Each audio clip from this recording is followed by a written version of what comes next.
কিয়ামতের ময়দানের কথা একটু বলি। আল্লাহকে ভয় করে কিয়ামতের দিনে মাথার এক বেগ দেখতে এক হাত উপরে আল্লাহ বা সূর্যকে নামিয়ে দেবে, সূর্যের 12 গুণ তাপ আল্লাহ বাড়িয়ে দেবে। এই সূর্যের তাপেতে মানুষের নাক দিয়ে ক্ষীণগুলো মাথার গলে গলে পড়বে। এই সূর্যের তাপেতে জমিনটা পুরে পুরে লোহা যেমন লাল হয়ে যায় ওই রকম লাল হয়ে যাবে। এ যুবকেরা, তরুণেরা, বাপেরা, মায়েরা, বোনেরা, দুনিয়া জমিনে আব্বাসের কথা নেবে কি না নেবে এটা তোমাদের ব্যাপার। কিন্তু আমি যদি হক কথা না বলি আল্লাহ কিয়ামতের দিন আমাকে ধরবে। আর হক কথা বলার জন্য দুনিয়ার জালিমরা আমাকে ধরছে, দুনিয়ার জালিমরা আমার উপরে জুলুম করছে, দুনিয়ার জালিমরা আমার মা বাপ তুলে গাল দিচ্ছে, দুনিয়ার জালিমরা আমার দাদু তুলে গাল দিচ্ছে, দুনিয়ার জালিমরা আমার ঘরে পুলিশ পাঠাচ্ছে, দুনিয়ার জালিমরা অত্যাচার করছে, দুনিয়ার জালিমরা আমার কাজে বাধা দিচ্ছে। দুনিয়ার জালিমদের ভয় করে আর যদি আমি চলি তাহলে আখিরাতটা বড় ভয়ানক হয়ে যাবে। আর আল্লাহকে যদি ভয় করি দুনিয়ার জালিমকে ভয় করলে হবে না। এ যুবকেরা, তরুণেরা, বাপেরা, কেন কিয়ামতের দিন এত কঠিন হবে। আল্লাহ নবী জানিয়ে দিলেন এমনও বাপ পাওয়া যাবে নিজের ছেলেকে জমিনে শুইয়ে দিয়ে তার মুখের উপরে পা দিয়ে দাঁড়িয়ে যাবে। কিয়ামতের দিনে এমনও মা পাওয়া যাবে নিজের মেয়েকে জমিনে শুইয়ে দিয়ে তার বুকের উপরে পা দিয়ে দাঁড়িয়ে যাবে। কিয়ামতের দিনে এমনও স্বামী স্ত্রী একে অপরে যার উপরে যার জোর চলবে তাকে জমিনে শুইয়ে দিয়ে তার বুকের উপরে পা দিয়ে দাঁড়িয়ে যাবে। সাহাবারা কাঁদতে লাগলে, ইয়া রাসূলুল্লাহ, হাবিবাল্লাহ, এই কঠিন দিনে এমন কেন হবে? আল্লাহ নবী বললেন, বাবা সাহাবারা, লোহা আগুনে দিলে পুরে পুরে যেমন লাল হয়ে যায়, বাবারা সূর্যকে আল্লাহ মাথার এক বেগ দেখতে তার উপরে আল্লাহ নামিয়ে দেবে।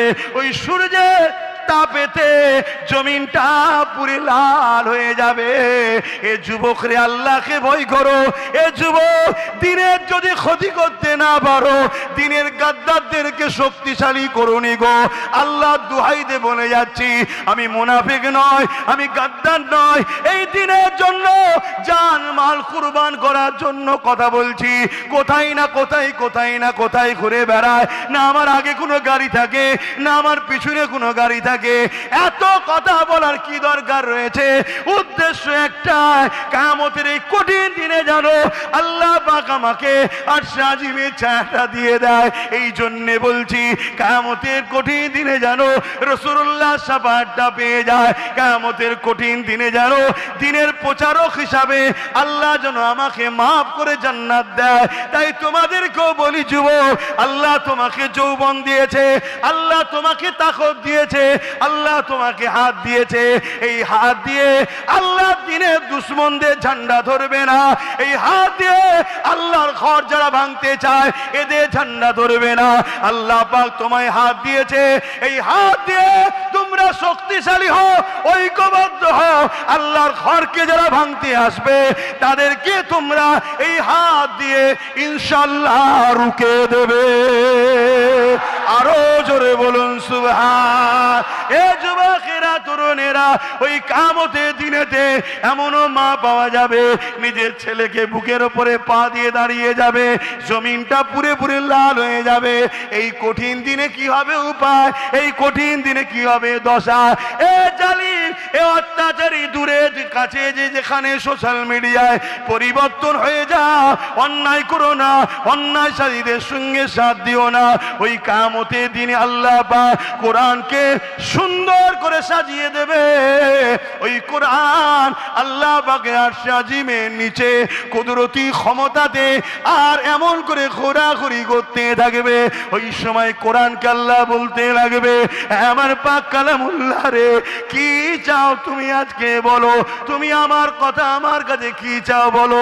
ওই সময় কালামে হক বলতে লাগবে, ও রব্বি আল্লাহ, দুনিয়ায় যারা আমাকে মহব্বত করেছিল, দুনিয়ায় যারা আমার পক্ষে ছিল, দুনিয়ায় যারা আমাকে পিয়ার করেছিল, দুনিয়ায় যারা আমাকে বুকে নিয়েছিল, দুনিয়ায় যারা আমাকে চুমা দিয়েছিল, দুনিয়ায় যারা আমার সঙ্গে লড়াই, আমার জন্য লড়াই করেছিল, দুনিয়ায় যারা আমার কোরআন আমাকে ইয়াদ করেছিল, আল্লাহ পাক আমার প্রত্যেকটা প্রেমিককে আজকে আমি জান্নাতে দেখতে চাই।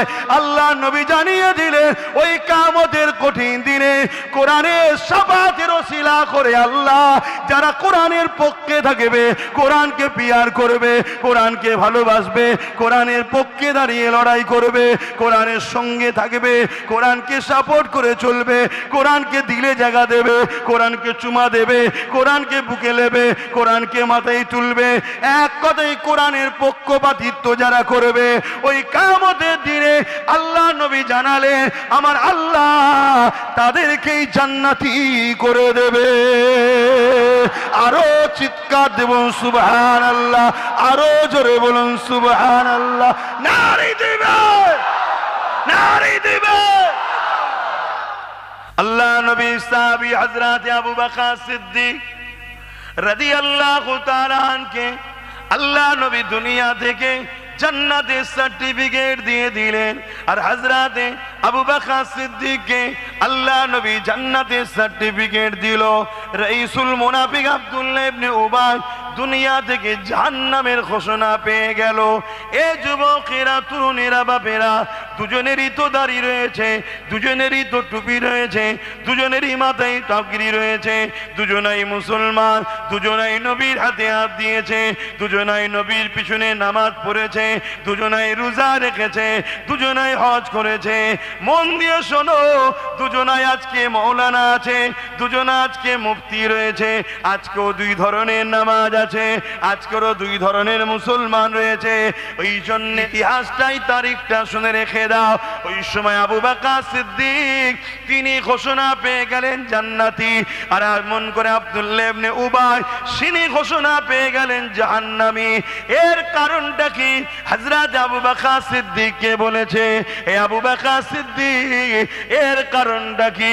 হযরত আবু বকর সিদ্দিক বলল, এর কারণ হলো এটাই, ওর যা আছে আমারও তাই আছে, কিন্তু আমার মধ্যে যা আছে ওর মধ্যে তা নাই। ওর নামাজ আছে আমারও আছে, ওর রোজা আছে আমারও আছে, ওর হজ আছে আমারও আছে, ওর দান খৈরাত আছে আমারও আছে, এই দিক দিয়ে ওর যা আছে আমারও তাই আছে, কিন্তু আমার দিলের মধ্যে সব কিছুর ওপরে আল্লাহ ও নবীর প্রেম আছে। এটা আব্দুল্লাহ ইবনে উবাইয়ের নাই। ও লোক দেখানো নামাজ পড়ে, লোক দেখানো মুসলমান, ও হৃদয়ে কিন্তু আল্লাহ ও নবীর ওপরে নফরত রয়েছে। ও সেজে আছে মুসলমান, আর আমি ইমানের দিক দিয়ে, অন্তরের দিক দিয়ে মুসলমান। এই জন্য ও ঘোষণা হয়ে গেছে জাহান্নামী, আর আল্লাহ নবী আমাকে জান্নাতি ঘোষণা দিয়েছে। সিদ্দিক আকবরের কাতারে থাকবে না আব্দুল্লাহ ইবনে উবাইয়ের? যাওয়া যাক। এ নওজওয়ানেরা, তরুণেরা, এ নবী পাকের প্রেমিকেরা, মন দিয়ে শুনে রেখে দেন, আল্লাহর কোরআনের জন্য আমার রাসূলুল্লাহ কত কষ্ট করেছে। কোরআন তো কোনো কিতাব নয়, কোরআন তো কোনো বই নয়, কোরআন হলো আল্লাহ পাকের বাণী, কালামুল্লাহ, আল্লাহ পাকের কথা। এ উম্মতে মুহাম্মাদি, আল্লাহকে ভয় করো। এখনই নিঃশ্বাস ফুরিয়ে গেলে কাল সকালে তোমার জানাজা হয়ে যাবে, কালকে মারা গেলে সকালে, সন্ধ্যা বিকালে জানাজা হয়ে যাবে। আসার ডেট আছে, যাবার কোনো ডেট নাই, কখন কে চলে যাবে। মন দিয়ে শুনে যাও, তোমাদেরকে বাঁচাবার চেষ্টা করছি। নাই মা কাল খেলো, বাপ কাল খেলো, কত জুলুম অত্যাচার আমার উপরে আজও হচ্ছে, কিভাবে আমাকে টর্চার করছে, তোমাদের কাছে তো আমি খুলি না, তোমাদের কাছে আমি শোনাতেও চাই না। কেননা আমার সমস্যা সমাধান যিনি করতে পারে সেই আল্লাহর কাছে আমি বলি, তিনি আমার জন্যে যথেষ্ট ছিলেন, আছে, থাকবে।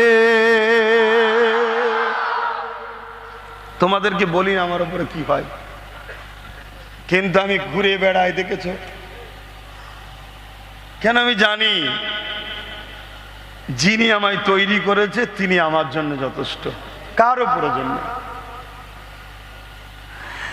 আমার নওজওয়ানেরা, আমার যুবকেরা, আমার আম্মা জানেরা, আমার বোনেরা, আমার বাপেরা, সামান্য ভিক্ষা নিয়ে আল্লাহ দ্রোহীদের সাথে চলে যাও না।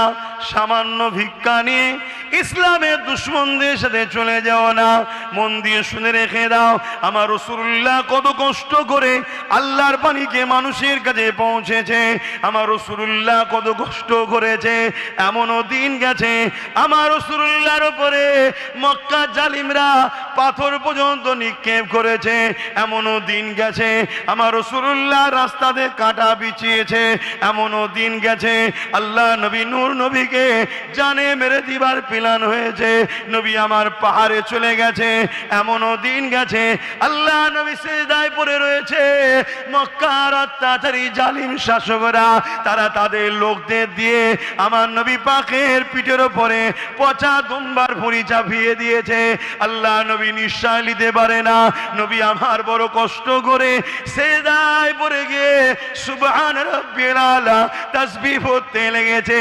এ নবীর উম্মত রে, যে নবী তোমার আমার জন্য আজও কাঁদছে, সেই নবীর জন্য কি একটু দয়া মায়া নাই? সেই নবীর কষ্টের ইসলামকে, সেই নবীর কোরআন এনে দেওয়া যে বাণী, ওই বাণীকে আজকে যারা নিৎকার করে, ওই বাণীর বিরোধী যারা করে, তাদের উপরে নফরত করা কি তোমার আমার দরকার কি নাই? এ যুবকেরা, তরুণেরা, মন দিয়ে শুনে রেখে দাও, আল্লাহ নবীর জীবনে এমনও দিন গেছে আল্লাহ নবী এই কোরআনের বাণী নিয়ে তায়েফের মানুষের কাছে চলে গেছে। তায়েফের মানুষেরা বড় বড় পাথর নিয়ে, বড় বড় ইট নিয়ে, বড় বড় পাথর নিয়ে আল্লাহ নবীকে ছুঁড়ে ছুঁড়ে মারতে লেগেছে। নবী পাকের শরীর দিয়ে রক্ত ঝরে ঝরে ঝরে ঝরে ঝরে ঝরে পড়তে লেগেছে। আল্লাহ নবীর শরীরে রক্ত এত পড়েছে, জুব্বা মোবারককে গড়িয়ে গড়িয়ে নবী পাকের জুতা মোবারকে রক্ত ভিজে গেছে। এ যুবক রে, তোমার দিলে যদি নবীর প্রেম না থাকে, তুমি তো ঈমানদার হতে পারবে না। কেননা রাসূলুল্লাহ জানিয়ে দিয়েছে, লা ইউমিনু আহাদুকুম হাত্তা আকুনা হাব্বা ইলাইহি মিন ওয়ালিদিহি ওয়া ওয়ালাদিহি ওয়ান নাসি আজমাইন। যতক্ষণ পর্যন্ত ঈমানদার হওয়া যাবে না, যতক্ষণ পর্যন্ত বাপ মা, ছেলে পুলে, স্বামী স্ত্রী, জমি জায়গা, ঘর বাড়ি, এমনকি নিজের জানের থেকে আল্লাহ রাসূলকে যে না বেশি ভালোবাসবে, তার মধ্যে ঈমান নাই। যার মধ্যে ঈমান নাই, সে জান্নাতে কোনোদিন যেতে পারবে না। এই যুবকদের বলে দিয়ে যায়, আমার রাসূলুল্লাহ ওই তায়েফের জমিনে আল্লাহর বাণী কোরআনের প্রচারের জন্য গিয়ে নবী আমার অজ্ঞান অচৈতন্য হয়ে পড়ে গেলে, এ যুবকেরা, তরুণেরা, সেই কোরআনকে নিয়ে যুগে যুগে যুগে যুগে একজন অত্যাচারী শাসকেরা ক্ষমতা জোর দেখিয়ে আমার কোরআনকে মিটাতে চেয়েছে, আমার কোরআনকে পুরাতে চেয়েছে, আমার কোরআনকে ব্যান করতে চেয়েছে, আমার কোরআনের উপরে আঘাত দিয়েছে। কেন রে? কোরআনের উপরে তোদের এত রাগ? কোরআনের উপরে রাগ হওয়ার কারণ আছে। কোরআন জুলুমের বিরুদ্ধে লড়াই করা ফরজ করেছে, কোরআন অন্যায়ের বিরুদ্ধে লড়াই করা ফরজ করেছে, কোরআন গরিবদের পক্ষে থাকা শিক্ষা দিয়েছে, কোরআন ইনসাফের কথা বলেছে, কোরআন ইনসানিয়াতের কথা বলেছে, কোরআন মানবতার কথা বলেছে, কোরআন ভ্রাতৃত্বের কথা বলেছে, কোরআন প্রেমের কথা বলেছে, কোরআন ক্ষুধার্ত মানুষকে খানা খাওয়াবার কথা বলেছে, কোরআন মা বাপকে সম্মান দিতে বলেছে, কোরআন নিশা মুক্ত সমাজ গড়তে বলেছে, কোরআন নিজের মাতৃভূমিকে মহব্বত ভালোবাসা শিক্ষা দিয়েছে।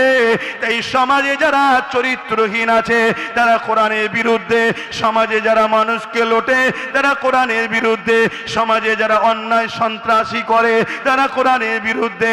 কেন? কোরআন তাদের জুলুমের সাম্রাজ্যকে মিটাবার জন্যে কোরআনের মান্যওয়ালা দিওয়াকে কোরআন সর্বসময় চিৎকার করে বলে, জীবন দিতে হয় দিয়ে দাও, জুলুমকে মিটিয়ে দাও। আরো জোরে বলুন সুবহান।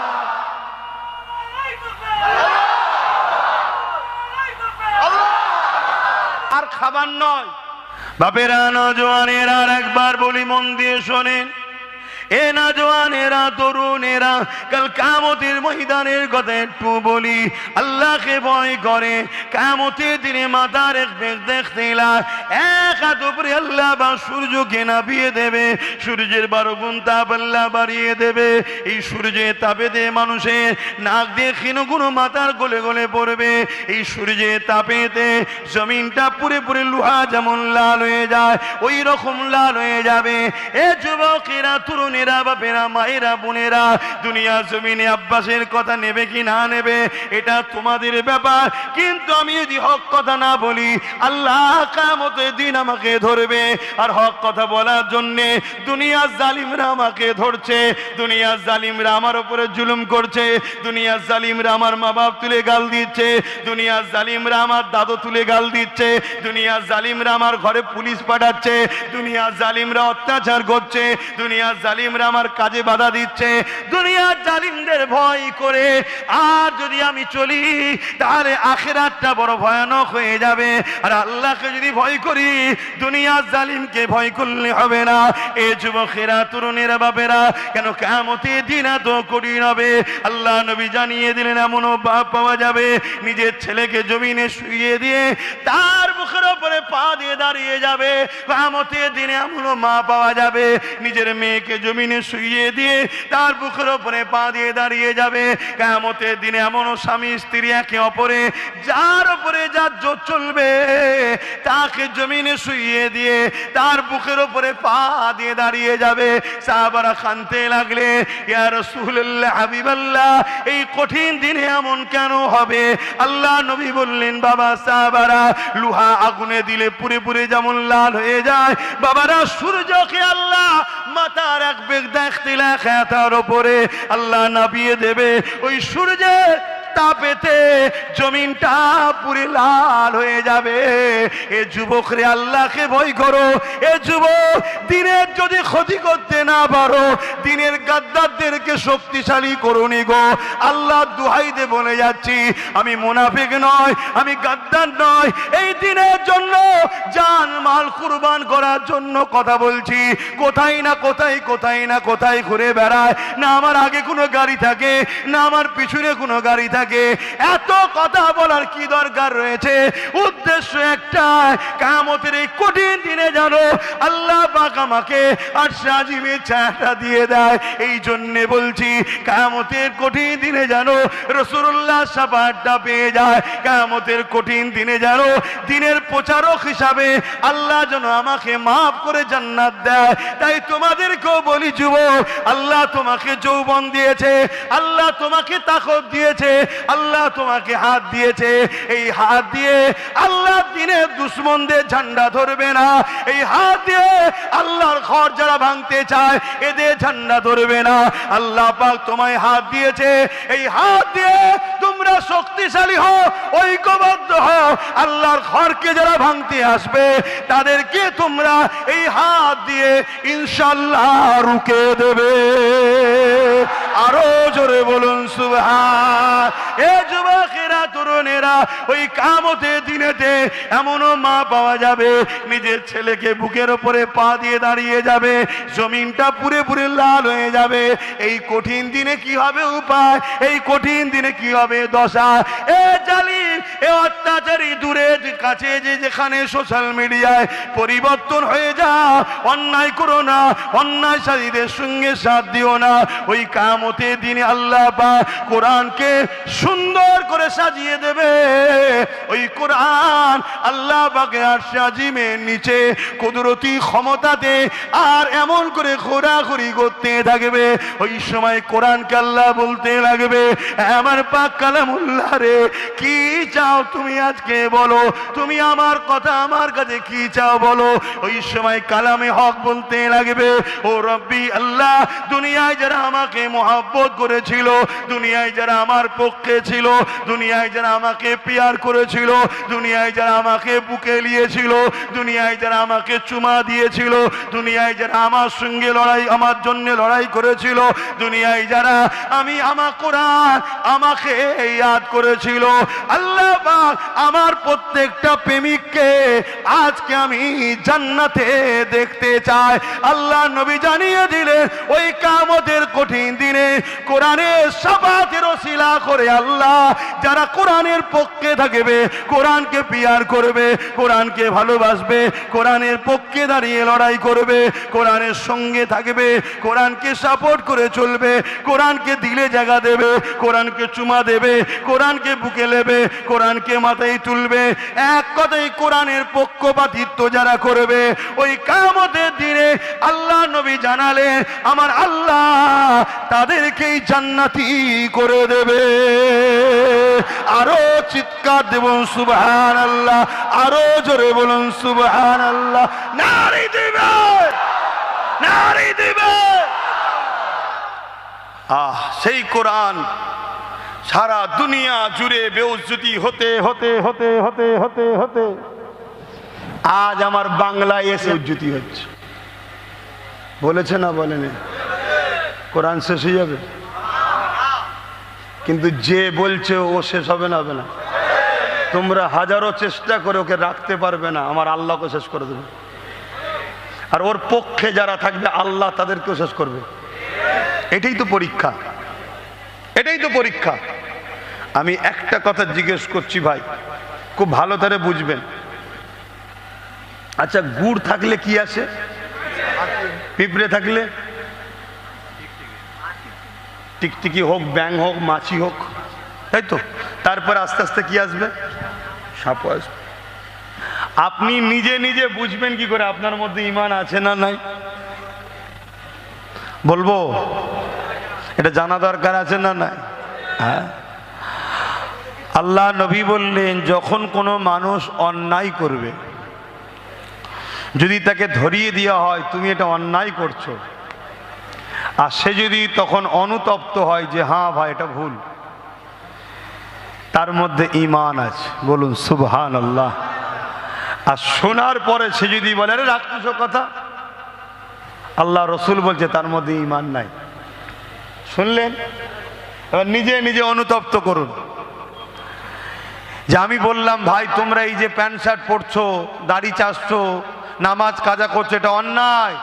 তুমি যদি নিজে নিজে অনুতপ্ত হও যে সত্যি আমরা ভুল করছি, অন্যায় যদি মনে করো যে হ্যাঁ অন্যায়, তার মানে তোমার মধ্যে ঈমান আছে, কিন্তু গুনাহ করে ফেলেছো। আর যদি বলো ধর সব বাধ্যতা চালানো হবে একটু, তার মানে ঈমান। আল্লাহ নবী বলছে যার মধ্যে তিনটের মধ্যে একটা বৈশিষ্ট্য পাওয়া যাবে, তিনটে লক্ষণের মধ্যে একটা লক্ষণ যার মধ্যে থাকবে তার মধ্যে ঈমান আছে। আর যার মধ্যে এই তিনটের মধ্যে কোনোটা নাই তার মধ্যে ঈমান। একটু বলবেন না আওয়াজ? কি লক্ষণ, কি বৈশিষ্ট্য, কি নমুনা? শুনবেন না? নাম্বার ওয়ান, আল্লাহ রসুল বলছে আমার উম্মত যখন অন্যায় দেখবে হাত দিয়ে রুখবে। যদি এই নমুনা থাকে তার ঈমান আছে, এবং সব থেকে টপ প্রথম স্তরের ঈমান। শুনছেন? যদি উম্মত হাত দিয়ে প্রতিবাদ করে রুখতে না পারে, কমসে কম অন্যায় দেখলে মুখ দিয়ে প্রতিবাদ করবে, এই ভুল করছো, বলা বন্ধ করো। মসজিদে সাম্প্রদায়িক উস্কানো কথা হয়, বন্ধ করো। এই যে বলছি না, এটা দ্বিতীয় স্তর, ঈমান আছে। এবং শেষ স্তর হলো যদি হাত দিয়ে রুখতে না পারে, মুখ দিয়ে প্রতিবাদ করতে না পারে, কমসে কম অন্তর থেকে ঘৃণা করে দূরে সরে যাবে, তারও ঈমান আছে। কিন্তু রসুল বলছে সব থেকে দুর্বল ঈমান। আর তা না করে যদি অন্যায়কে শক্তিশালী করার জন্য সাথ দেয়, তার ঈমান থাকবে না। মুনাফিক কে? আল্লাহ নবী বলছে যে আমার আহালদের সমালোচনা করে তারা হলো মুনাফিক। আর যারা আমার পরিবার আহালদেরকে ভালোবাসে তারা কখনো মুনাফিক হতে পারে না। জোরে বলুন সুবহানাল্লাহ। হয়তো গুনাহগার হতে পারে কিন্তু মুনাফিক নয়। গুনাহগারদের মাপ আছে, মুনাফিকের মাপ নাই। মুনাফিক প্রকাশ্য ইসলামের দুশমনদের থেকেও খারাপ। আর মনে রাখবেন, ইসলামের দুশমনেরা কখনো আমাদের মোকাবেলায় ডাইরেক্ট সামনাসামনি পারেনি, কিন্তু এরা প্রথমে মুনাফেক আমাদের কাছে পাঠায়। মুনাফেকরা আমাদেরকে দুর্বল করে, ইমানি দিক দিয়ে দুর্বল। ভালোবাসার নামে ডেকে নিয়ে যে হারাম খাদ্য খাওয়ানো, মদ বিক্রি করার টাকা, গাঁজা বিক্রি করার টাকা, সুদের টাকা, চুরি করা টাকা, এতিমের টাকা, বিধবার টাকা ঝেড়ে নিয়ে আমাদেরকে খাইয়ে খাইয়ে প্রথম ভেতরটাকে অন্ধকার করে, তারপরে প্রকাশ্য দুশমন সামনে আসে। তখন আমাদের ভেতর অন্ধকার। যে পাওয়ারে আমরা জিতি, ওই পাওয়ার তখন শেষ। ওই পাওয়ারটার নাম কি বলুন? সবাই বলছেন না কেন? ঈমান। দাড়ি আলাদা জিনিস, ঈমান আলাদা জিনিস। টুপি আলাদা জিনিস, ঈমান আলাদা জিনিস। হজ আলাদা জিনিস, ঈমান আলাদা জিনিস। হজগুলো বোঝেন। নামাজ আলাদা জিনিস, ঈমান আলাদা জিনিস। হজ যাকাত আলাদা জিনিস, ঈমান আলাদা জিনিস। ঈমান যার আছে, সে যদি নামাজ রোজা দাড়ি টুপি রাখে, সে এ ক্যাটাগরির মুসলমান। জোরে বলুন সুবহানাল্লাহ। ঈমান আছে, ভুল ভ্রান্তি করেছে, সে গুনাহগার, কিন্তু মুসলমান ঈমানদার। আর ঈমান নেই, এই দাড়ি এই পাগড়ি, মুফতি হয়ে ঘুরে বেড়াচ্ছে, মৌলানা হয়ে ঘুরে বেড়াচ্ছে, সে হলো মুনাফিক। কে? মুনাফিক। এই মুনাফিক যদি চিনতে না পারেন, তাহলে আগামী দিন কিন্তু আপনাদের বড় ক্ষতি হবে। আমি এই দিকে যাবার আগে একটা ছোট্ট ইতিহাস আপনাদের শোনাই। হযরতে সালাউদ্দিন আইবি রাহমাহুল্লাহ জগৎ বিখ্যাত একজন আল্লাহর প্রেমিক, নবীর প্রেমিক ছিলেন এবং বিশাল বড় মুজাহিদে ইসলাম ছিলেন। তিনি যখন মসজিদে আকসাকে উদ্ধার করলেন, মসজিদে আকসাকে জালিমরা দখল করেছে। আপনারা তো ইতিহাস জানেন না, সমস্যা এটা। সেলিবিয়া সম্প্রদায়, একটা গোত্র আছে, সেলিবিয়া একটা সম্প্রদায় আছে, তাদের হাতে বিশাল রাজ পাওয়ার ছিল। তখন পৃথিবীর দাদা তারা রাজ ক্ষমতার জোরে মসজিদে আকসাকে দখল করে নিয়েছিল। হযরতে মুসলমানের বেটা, মুসলমান যত গুনাহগারই হোক, ইসলামের ক্ষতি করতে পারে না, ক্ষতিকারকে সাথ দিতে। এটা মাথায় থাকবে তো নাকি? এটা বলা দরকার ছিল না? ছিল না। আমার টাইমে বলিছি, আপনাদের টাইমে নয়। আসেন একটু সালাম করে লি। ইয়া নবী,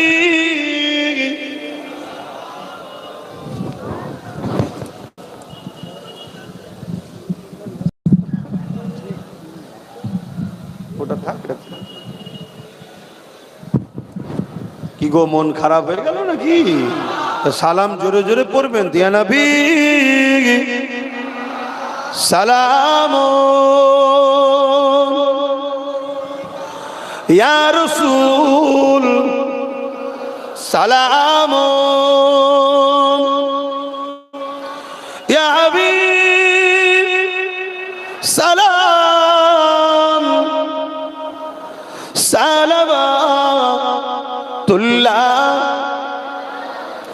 পড়িল আল্লাহ আরবানি, পোহালো দুঃখে এ রজনী, হইল জগৎ অনুরানী, আমিনার নয়নের মনি, ইয়া নবী সালাম, ইয়া রাসূল ইয়া হাবিব।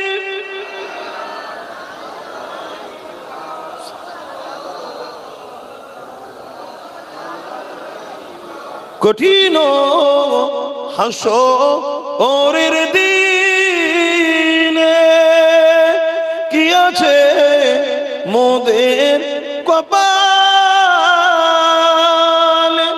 গুনাহগার উম্মত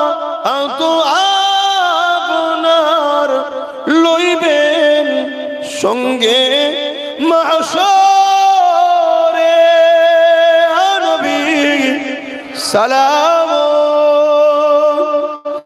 ইয়া রাসূল সালাম ইয়া হাবিব সালাম সালাম। সকলে বসেন, দোয়া হবে। বালাগাল উলা বিকামালিহি কাসাবাত তুজা বিজামালিহি।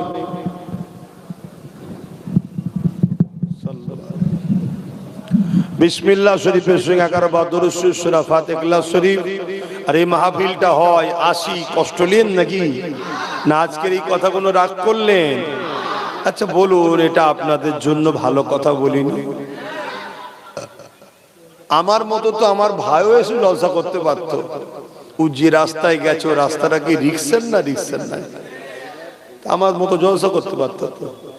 কিন্তু না, আপনাদের বাঁচাবার চেষ্টায় লড়াই করছে, তার সাথ দেওয়া দরকার। কথা বুঝে আসছে? ভুল করবেন না।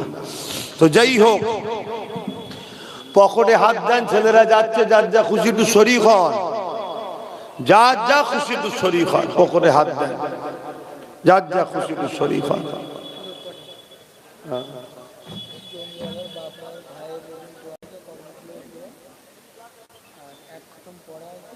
এক খতম 34 খতম।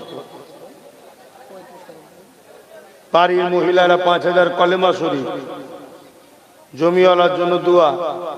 মা বাপ ইন্তেকাল করে, তাই তো? হ্যাঁ, ও আচ্ছা, বড় ভাই। আচ্ছা, সাইফুল ভাইয়ের এক খতম ইন্তেকাল করেছে। আচ্ছা, সাইফুল ভাই এক খতম, বয়স 3, ইন্তেকাল করেছে। একটা মেয়ের বয়স 8 মাস। দোয়া করবে। কি হয়েছে আব্বা? কি খবর? কি খবর? কেন কেন দেবে? এই আমডাঙ্গা ছেলে এত ঠান্ডা হলে কি? হ্যালো, যাও।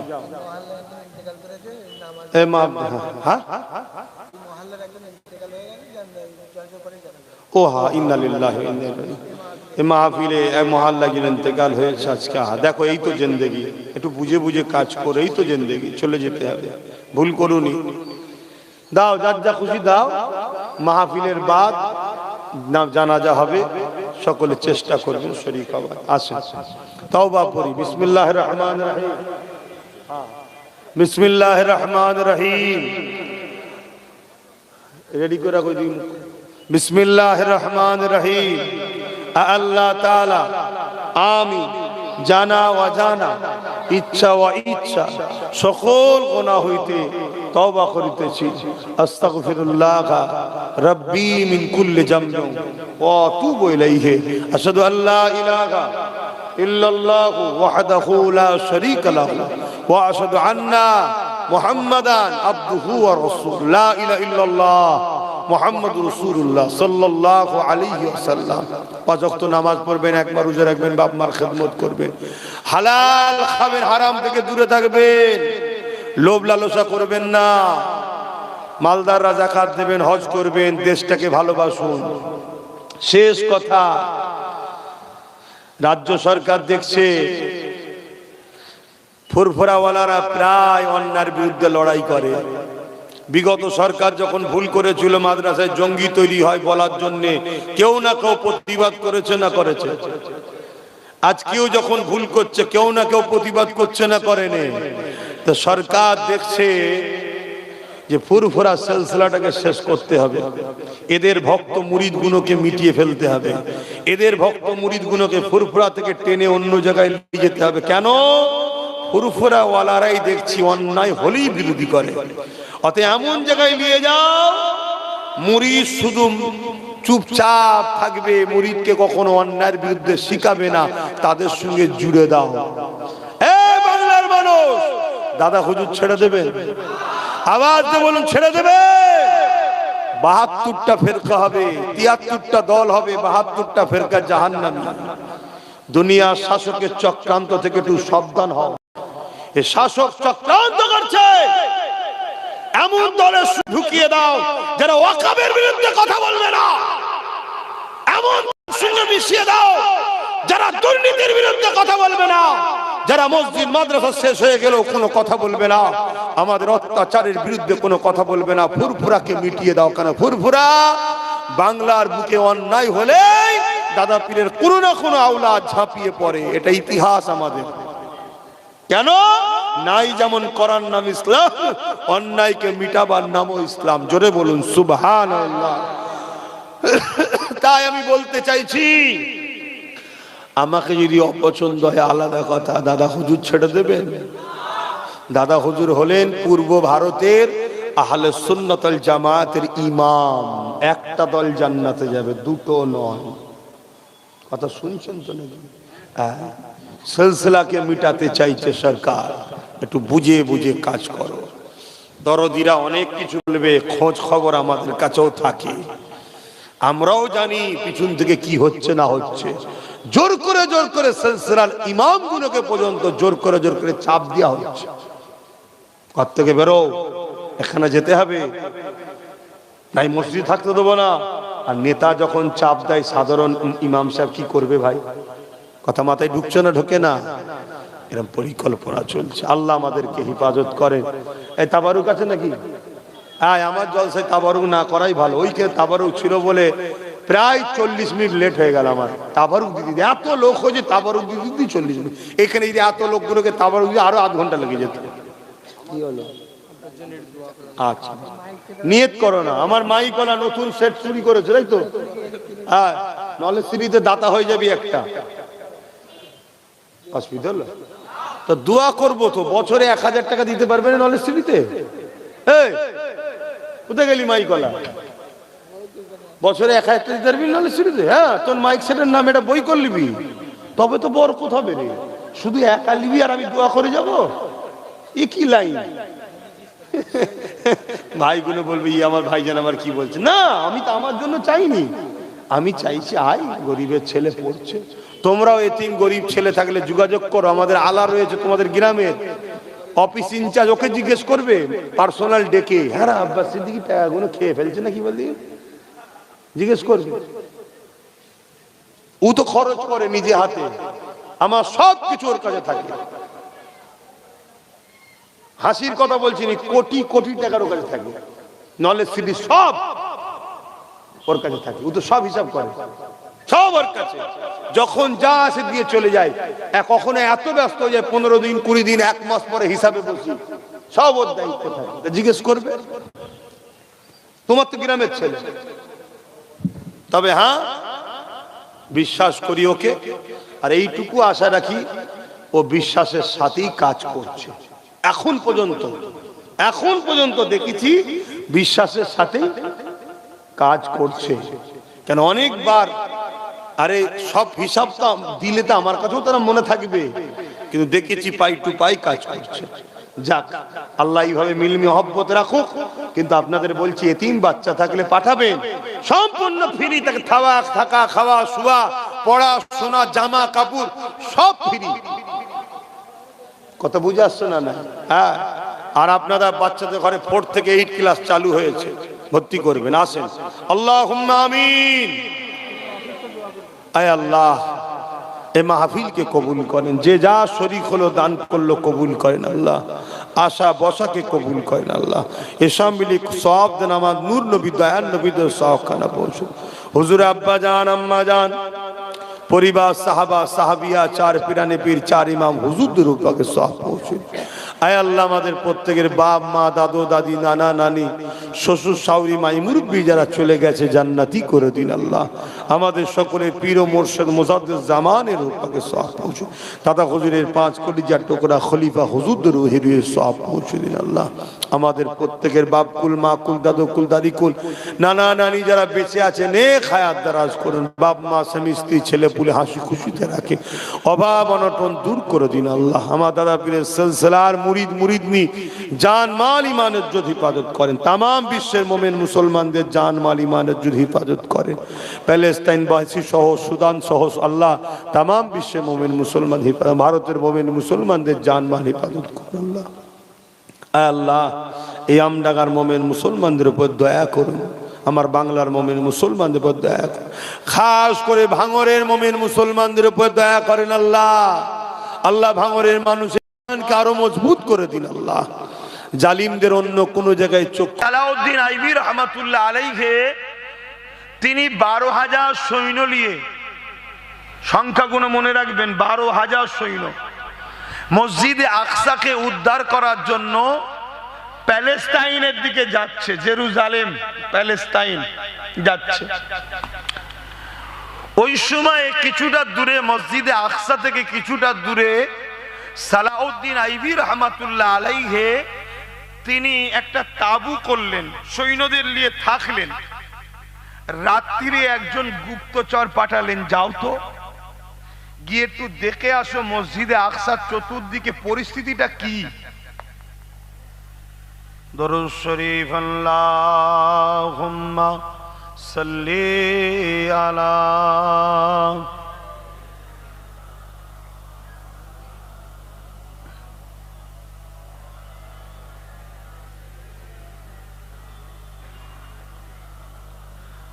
বারে বারে ভাবি একা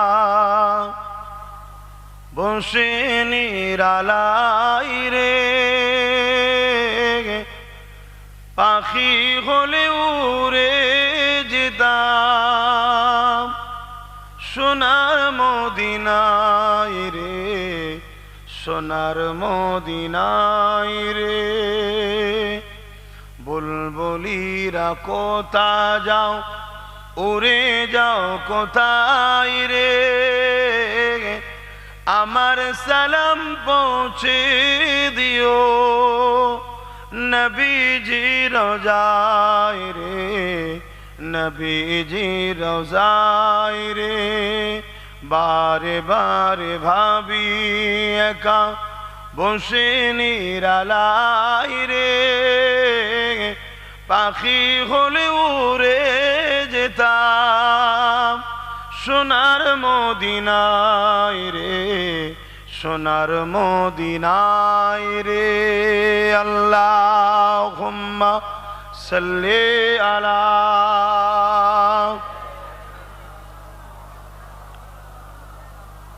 ওয়ালা আলি।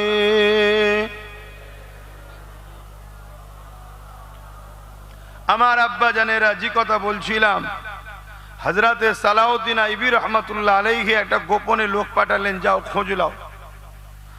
ওই গুপ্তচর এসে খবর দিচ্ছে, হুজুর 4 লক্ষ সৈন্য তরওয়ালকে হাতে নিয়ে মসজিদে আকসাকে পুরো ঘিরে রেখেছে, যাতে করে আমরা না দখল করতে পারি। কত? 4 লক্ষ। আর সালাউদ্দিন আইবির সৈন্য কত?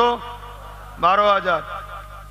হযরতে সালাউদ্দিন আইবি শুনলেন, তাহাজ্জুদ নামাজ পড়লেন, একটু বিশ্রাম নিলেন, ফজরের ওয়াক্ত উঠলো, নামাজ পড়লো। হুজুর নামাজ পড়ে নিয়ে সৈন্যদেরকে ডাকলেন, আসো। 12,000 সৈন্য কাতার দিয়ে দাঁড়িয়ে গেলেন। সালাউদ্দিন এই কথা যখনই বলা শেষ হয়ে গেল, ওই হিংস্র পশুদের মধ্যে থেকে এক পশুর জবান খুলে গেল। সে বলতে লেগেছে, হুবাহুব মানুষের নাই কথা বলতে লেগেছে, একরামারে অবশ্যই তোমাকে খেয়ে নিতাম, কিন্তু তোমাকে এই কারণে খেতে পারবো না, তোমাকে খাওয়া নিষেধ হয়ে গেছে। কেন নিষেধ হয়েছে? কেননা তোমার শরীর থেকে আখরি নবী নূর নবী মুহাম্মদ রাসূলুল্লাহর খুশবু বেরোতেছে। আরো জোরে বলুন সুবহান। ইকরামা তখন কি কলমা পড়েছিল? তাহলে অমুসলিম ইমান আনেনে, শুধু রাসূলুল্লাহকে জড়িয়ে ধরে ভাই কলাকলি করেছে। তাতে যদি জঙ্গলের হিংস্র পশুকে হুকুম হয়ে যায় খাবি না, আমার হাবিবের সঙ্গে মোহাব্বত ইজহার করেছে, শুনছেন? তখনও দুশ্মনের দিকে আছে, কলমা পড়ে নে।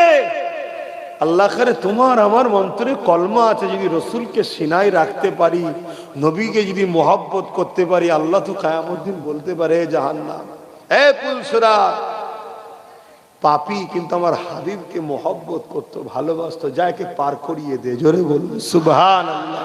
এই আশা করাটা কি নিষেধ আছে নাকি?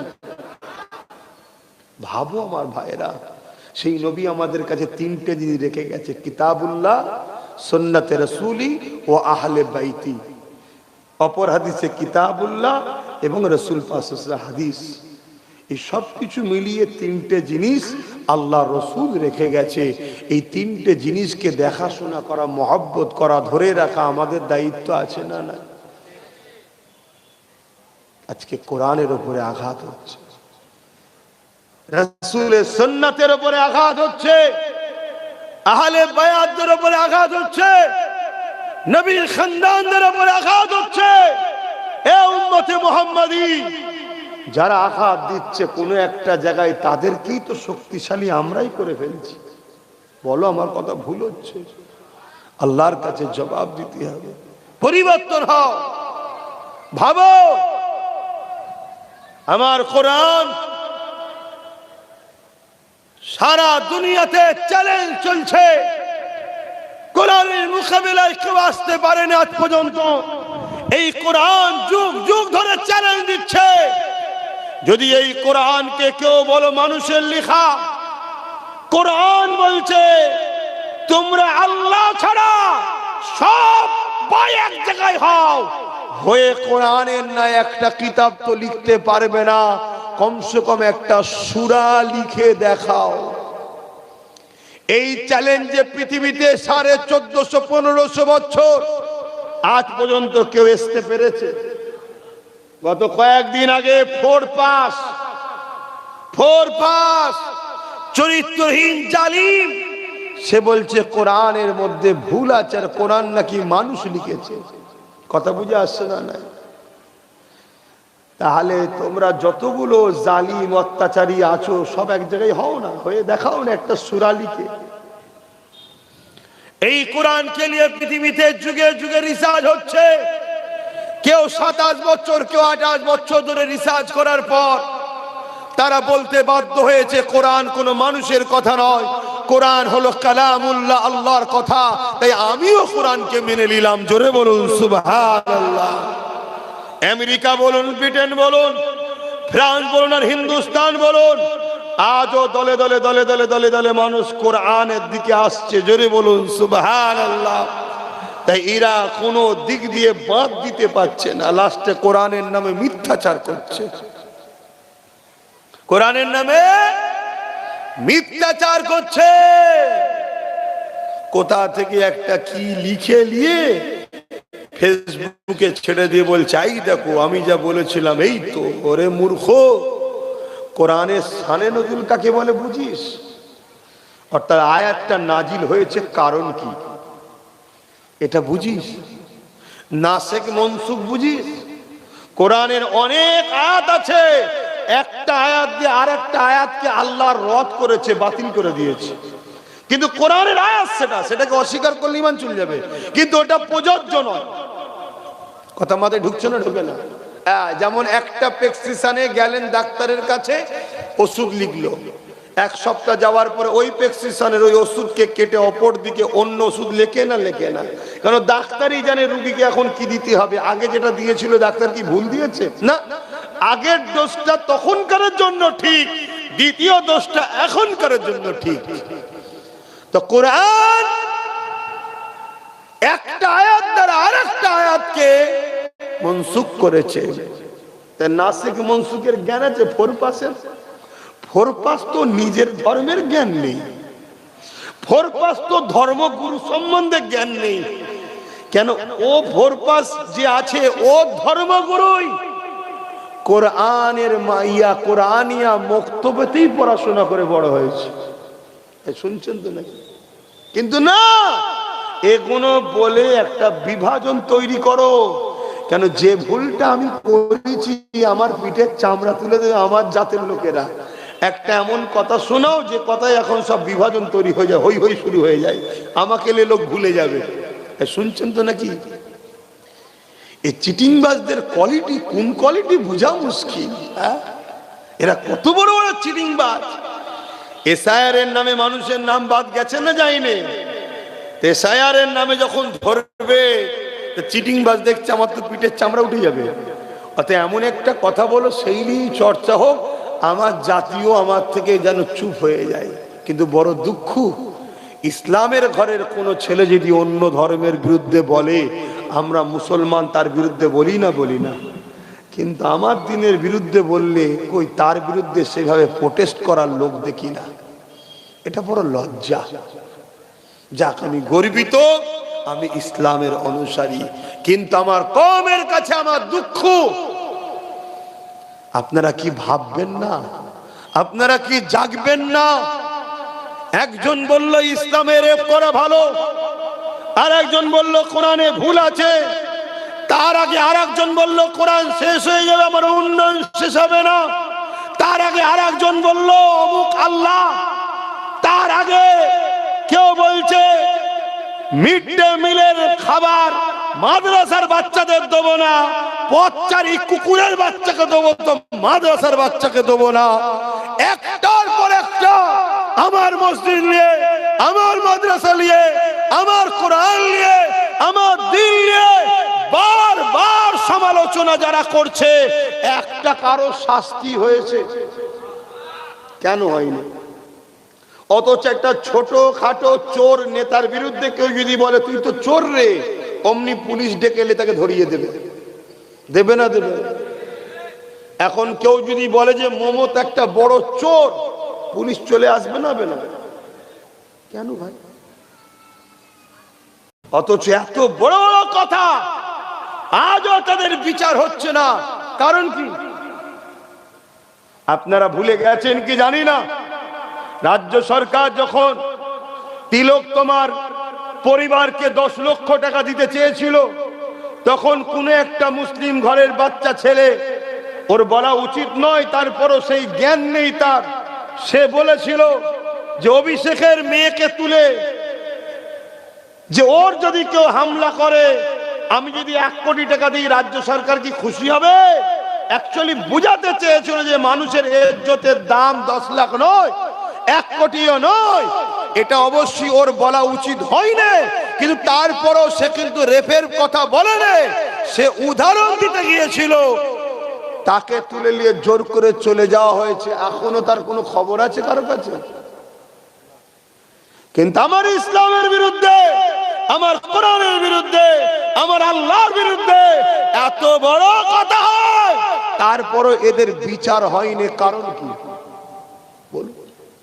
একটাই কারণ, সংখ্যা আমাদের 4.5 কোটি, 40% আমরা। শুনছেন তো নাকি? তারপরও বিচার হয়নি। একটাই কারণ, আমরা 4.5 কোটির কোনো গার্জেন নেই, বাপ নেই। আমরা অন্যজনের পা চেটে বেড়াই। আমাদের হাতে রাজ পাওয়ার নেই, ওদের হাতে রাজ পাওয়ার আছে। ওই জন্য পুলিশ তো আর আমাদের কথা শুনবে না, পুলিশ তো রাজ পাওয়ার লোকের কথা শুনবে। কেন? পুলিশ তো তাদের কথায় কর্মচারী, ঠিক তো নাকি? যতই আমাদের ট্যাক্সের টাকা দেওয়া হোক, রাজ পাওয়ার তো ওদের হাতে। কিন্তু আমি জানতে চাইছি, আমাদের যতগুলো মুসলিম এমএলএ আছে, এরা কি এই অর্জুন সিং আর ওই 4 শয়তানটার বিরুদ্ধে কেস করেছে? তোমাদের এমএলএ করেছে? জোরে বলো। তোমাদের এলাকার প্রধান মুসলমান যারা আছে করছে। 44টা নাকি মুসলিম এমএলএ আছে, মন্ত্রী আছে, কেউ কেস করেছে? তাহলে কাদেরকে জিতিয়ে রেখেছো বলো? যে কোরআনের পক্ষে নয়, ওর হাতে আল্লাহ পাওয়ার দিয়েছে, ও একটা কোরআনের বিরুদ্ধে কেস করলো না কেন? ও জানে আমি কেস করলে পরের বারে মমতার টিকিট দেবে না। তাহলে তুই টিকিটের জন্য কোরআনের বিরুদ্ধে কেস বিরুদ্ধে যারা বললো তার বিরুদ্ধে কেস করলি না, তাহলে আমি বিপদে পড়লে, আমি মরলে মনে হয় এই মুসলমান আমার সাথ দেবে? জোরে বলেন। তাহলে আগামী দিন বলো, যে নওশাদ কেস করছে, যে নওশাদ লড়ছে, তার সাথ কারা দিতে চাও? হাত তুলে দেখাও। একদম ওপেন ডাইরেক্ট কথা, সাথ দিতে চাও? হাত লম্বা করে তুলে রাখো। সাথ দেবে? সাথ দেবে? সাথ দেবে? ধোকা দেবে না তো? ডায়ে বায়ে কেউ হাত তুলতে বাকি আছে কি দেখে লাও। যদি কেউ হাত না তোলে তার সাথে জুলুম করব না, কিন্তু জেনে নেবো সে আমাদের নয়, ব্যাস এতটুকু। কেউ হাত তুলতে বাকি আছে? হাত না বাবা। আজকে ওয়াকাফকে বাঁচাবার দরকার আছে না নাই? রাজ্য সরকার ওয়াকাফের পক্ষে না বিরুদ্ধে? কেন্দ্র সরকার ওয়াকাফের পক্ষে না বিরুদ্ধে? তাহলে ওয়াকাফ মানে মসজিদ, মাদ্রাসা, কবরস্থান, ঈদগাহ, খানকা, যে জায়গার উপরে, তাই তো নাকি? ওয়াকাফ যা মানে মসজিদ যাবে, মাদ্রাসা যাবে, কবরস্থান যাবে, ঈদগাহ যাবে। কেন্দ্র সরকার ওয়াকাফকে মিটাতে চাইছে না চাইনে? তার মানে মসজিদ, মাদ্রাসা, কবরস্থানকে মিটাতে চাইছে না চাইনে? যে ওয়াকাফকে মিটাতে চায়, সে মসজিদকে মিটাতে চায়, কবরস্থান, ঈদগাহকে মিটাতে চায়, সে সরকার জালিম না জালিম নয়? আওয়াজ দিয়ে বলুন, কেন্দ্র সরকারকে কারা জালিম বলে মানেন? একটু হাত তুলে সাক্ষী দেবেন। এ কথা ঠিক তো? এবারে চলে আসুন, সেই কেন্দ্র সরকারের কালা কানুনকে রাজ্য সরকার মমতা মেনেছে না মানেনি? আগে বলেছিল আমাকে ভোট দাও, বিজেপিকে রুখবো, আর এখন বিজেপির আইনকে মানছে না মানেনি? আর বিজেপির নেতারা ইসলামের বিরুদ্ধে বললে তাদেরকে বন্দি করছে না। তাহলে এই বিজেপিকে রুখবে? বিজেপিকে বাংলায় এনেছে কে? বলেছিল না আনন্দবাজার পত্রিকায় বিজেপিকে ফন্ডে এনে লড়বো? তাহলে বলুন, এও মসজিদ, মাদ্রাসা, কবরস্থানের দুশ্মন না বন্ধু? তা দুশ্মন যদি হয় তাহলে এ জালিম না জালিম নয়? এবারে রাসূলুল্লাহর হাদিসটা শোনো। আল্লাহ নবী বলেন, যে মুসলমান, মন দিয়ে শুনছো তো, ঘুষ কেটে যাবে, হুঁশ কেটে যাবে। কবরে ঢুকার পরে আর কেউ নেই ওখানে। আজ মরলে কালকেই মাটি, আজ মরলে কালকেই মাটি। হয় জান্নাতের বাগান, নাই 99টা সাপ, জাহান্নামের গর্ত। মন দিয়ে শোনো, রাসূলুল্লাহর হাদিস মিশকাত শরীফের। কোন বক্তা, মৌলী সাহেব, পীর সাহেব, পীরজাদা সাহেব, হযরত সাহেব, কোন সাহেব যদি বলে আব্বাস সিদ্দিকী ভুল করছে, আমি তাকে তো চ্যালেঞ্জ বারবার দিচ্ছি, চলে আসো ব্রিগেডের মাঠে, চ্যালেঞ্জ দিচ্ছি। যদি আমি ভুল বলে থাকি, যা শাস্তি দেবে মেনে নেব। রাসূলুল্লাহর হাদিস, নবী বলছেন, কেউ জালিম জানার পরে, শুনছেন, কোন মুসলমান যদি ওই জালিমকে সাথ দেয়, ওই মুসলমানটা ইসলাম থেকে বেরিয়ে যাবে। আল্লাহ রসুল কি বললেন? কেউ জালিম জানার পরে কোন মুসলমান যদি ওই জালিমকে সাথ দেয়, সে ইসলাম থেকে, জোরে বলুন, জোরে বলুন। তাহলে কেন্দ্র সরকার জালিম না জালিম নয়? রাজ্য সরকার জালিম না জালিম নয়? রাসূলুল্লাহর হাদিস অনুযায়ী কেউ যদি এদেরকে ভোট দেয়, সে ইসলামে থাকবে, জোরে বলেন। এবারে একটা প্রশ্ন, আগে ভোট দিয়েছিলাম, আগে কি জুলুম করেছিল? আগে কি এই সব কাজ করেছিল? আগে কি এর মুখটা কিরকম চিনতে পেরেছিলাম? তখন তো বলেছিল মাদ্রাসা দেবো, ডবল ডবল চাকরি দেবো, এখন বলছে চপ বিক্রি করো। তখন বলেছিল পুরোপুরায় রেল হবে, এখন বাস বন্ধ হয়ে যাচ্ছে। তাহলে আগে যখন কেউ মুসলমান ছিল, সালাম দিয়েছিল, জবাব দিতে হবে। আজ কি দি মুসলমান না হয়, আজ ছেড়ে দেয়, আর সালাম দিলে জবাব দেওয়া যায়? তাহলে আগেকার সময় তখন দিয়েছেন, আলাদা কথা। আজকে যখন এ জালিম হয়েছে, মসজিদ মাদ্রাসার বিরোধী করছে, এর বিরুদ্ধে লড়াইয়ের দরকার আছে না না? দুর্গাপুরে রাজ্য সরকার বোলডুজার দিয়ে মাদ্রাসা ভেঙেছে। আরে বিজেপি সরকার তো প্রকাশ্য দুশ্মন জানি মসজিদ মাদ্রাসা ভাঙছে। নদিয়াতে ওয়াকাফের জায়গায় ঈদগাহ আছে, ঈদগাহকে রাজ্য সরকার বোলডুজার দিয়ে দখল করছে। খবর রাখো সব। তাহলে বলো, রাসূলুল্লাহর হাদিস, কেউ জালিম জানার পরও তাকে যদি শক্তিশালী করে, ওই মুসলমান ইসলাম থেকে বেরিয়ে যাবে। ভোট দেয় হারাবার জন্য না শক্তিশালী করার জন্য? তাহলে রাজ্য সরকারকে কেউ ভোট দিলে, কেন্দ্র সরকারকে ভোট দিলে ঈমান থাকবে? আওয়াজ দিয়ে বলো, থাকবে? এদের বিষয়ে যদি আমি আপনাদেরকে সজাগ করি, আমি ভুল করছি, তাহলে আমার সাথে বলো, দিদি মুদিকে ভোট কারা দেবে না হাত তুলে সাক্ষী দাও। লম্বা হাত তোলো, লম্বা হাত তোলো। আল্লাহ ছাড়া অন্য কাউকে ভয় করো, আল্লাহ ছাড়া অন্য কাউকে ভয় করো, হাত দেবে না, খবরদার। তাহলে ভোটটা তো দিতে হবে কাউকে। আমডাঙ্গার মানুষ তোমরা ভোট দেবে নওশাদ সিদ্দিকীকে, দেবে না? তারা দেবে, হাত তুলে সাক্ষী দাও। এবারে কালকে কেউ বলতে পারে হুজুরের ছেলে এসে সব ঠিক আছে, লাস্টে 10 মিনিট রাজনীতির কথা বললো কেন? বলতে পারে না, পারে না? যখন রাজনীতির নেতারা, তুই হাত নাবানা, হয়ে গেছে কেস। যখন রাজনীতির নেতারা, শুনছেন তো নাকি, আমি বলতে দেবেন না?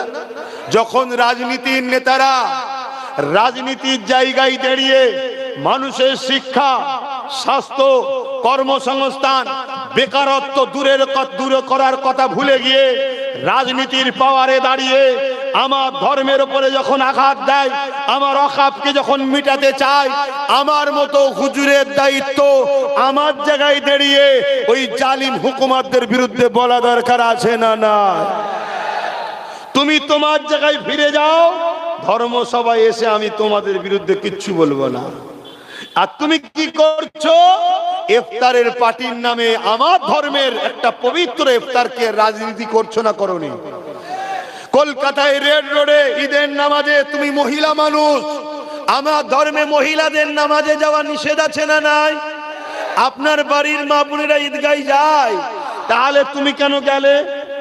রাজনীতি করার অন্যদিন পেলে না? না, আজকে ফ্রিতে 1 লক্ষের উপরে লোক পেয়েছে, একটু লাঠি ঘুরিয়ে নি।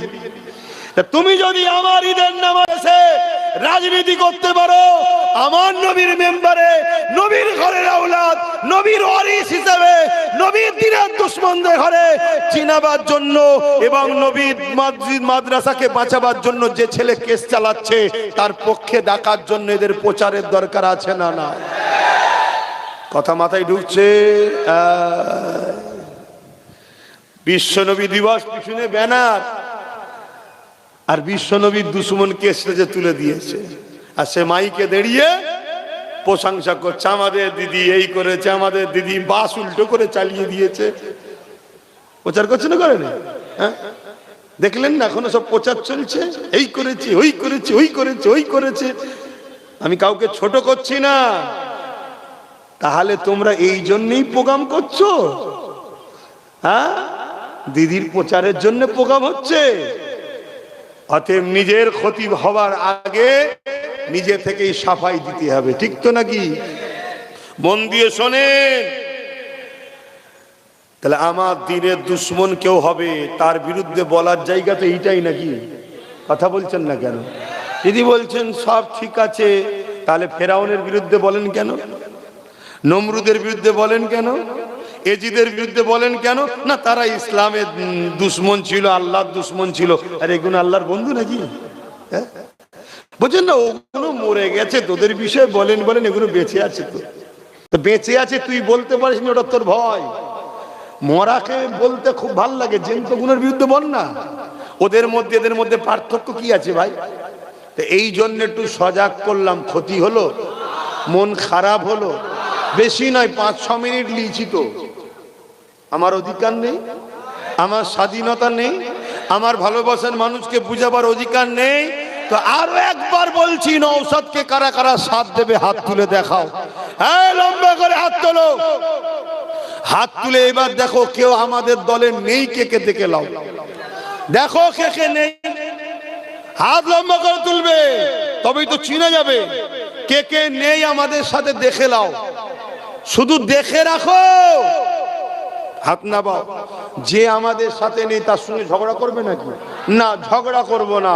আমরা শুধু জেনে নেব যে এ আমাদের সাথে নেই, অর্থাৎ ওয়াকাফের সাথে নেই। কার সাথে নেই?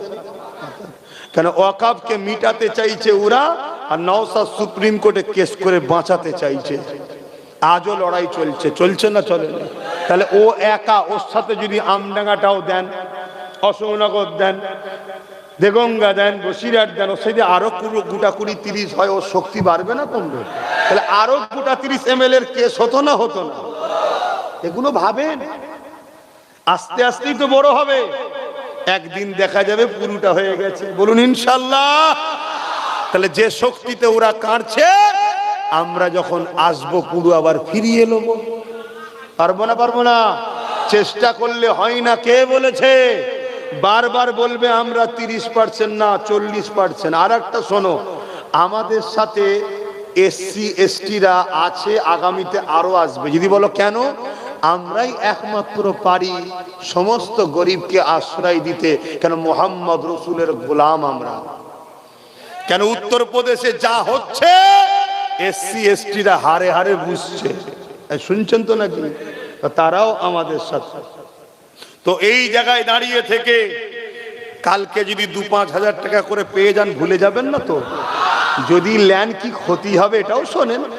কিছুদিন আগে বিহারে ভোট হয়ে গেল না, 10,000 পেয়ে অনেক মা বাপ নেচেছে, ভাই বোনেরা নেচেছে, তারপরে কাঁদছে। কি ব্যাপার? বলছে আরে 10,000 रुपया दिए थे, जाके वोट दे दिए भाजपा को, अभी वो भाजपा लोग जीत के हमारा ही घर तोड़ दिए। অর্থাৎ 10,000 টাকা দিয়েছে যে ভোট দিয়েছে বিজেপিকে, ভাজপাকে, আর জিতার পরে ওদেরই ঘর ভাঙছে। শুনছো তো আমার মা বোনেরা? মদ বিক্রি করার টাকা খেয়ে খুব খুশিতে আছেন না? তওবা করুন, পরিবর্তন হন, লোভ লালসা করবেন না। ছেলের মতো মাকে বলছি, ভাইয়ের মতো ভাইকে বলছি, না রাস্তাঘাটে নুচে নুচে খাবে জালিমরা, কেউ পাশে দাঁড়াবার নাই। কেন? যে দাঁড়াবে তার কেস হয়ে যাবে। কিন্তু আইন যদি হাতে ক্ষমতা থাকে, রাজ পাওয়ার থাকে, তখন তো লড়াই করতে পারবে। তাই বলবো মা বোনেদের, বুঝুন, বুঝুন, নিজেদের মধ্যে কোনো মতনৈক্য নয়, একটাই কথা মনে রাখতে হবে। ঠিক তো নাকি? তো ভাইয়েরা আমার, যদি কোনো ভাই আমাদের সঙ্গে হাত না তোলে, এই জন্য দেখতে বললাম, সে আমাদের নয়, জেনে লিয়া দরকার। ঠিক তো নাকি? তবে যারা ইসলামের দুশ্মনদের সাথে আছে, মুসলমান দাবিদার, আমার তাদের নিয়ে দুটো সন্দেহ হয়। নাম্বার 1 সন্দেহ, মুসলমান ঘরে জন্ম হয়েছে, মুসলমান সে যে আছে, হয়তো ও ভেতরে ভেতরে ইসলামকে ছেড়ে দিয়েছে। শুনছেন তো নাকি? শুধু সেজে আছে, আমাদের খবরগুলো দেবে বা আমাদেরকে ধোকা দিচ্ছে। তাই এই গাদ্দারকে চিনা দরকার আছে না? নাই? হয় এই কোয়ালিটিতে, আর নচেত আমার খেতে চাষ হয়েছে কিন্তু চাষ অন্যজন করে দিয়েছে। বুঝতে পারছেন তো নাকি? হ্যাঁ, প্রোটেকশন অন্যজনের, না হয় কোন মুসলমানের খুন ডেকেছেন, এ আবার কি জ্বালান জ্বালাতে এসছে বলদিন। এরা এমনি আধ ঘন্টা লেট হয়ে গেছে, এই প্যান্ডেল আবার এইদিকে নিয়ে এসছে কেন? এ তো ধুলো উঠবে। যা বিছিয়ে ফেলেছি ছেড়ে দে বাবা, এখানে আর জ্বালাস নি, যা করি বক্সের ওইদিকে যে করবে যা।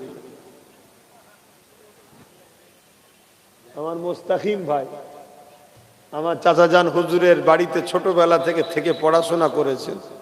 পীর আল্লামা ওমর সিদ্দিকী চাচা জান হুজুরের বাড়িতে থেকে টাইটেল মাদ্রাসায় পড়াশোনা করা ছেলে, আল্লাহ করে মুহাদ্দিস, মুমতাজুল মুহাদ্দিসিন, এমএম করেছে। তাই তো আমার সিনিয়র ছিল না, 1 বছরের সিনিয়র, বয়সটাও 1 বছরের সিনিয়র হবে।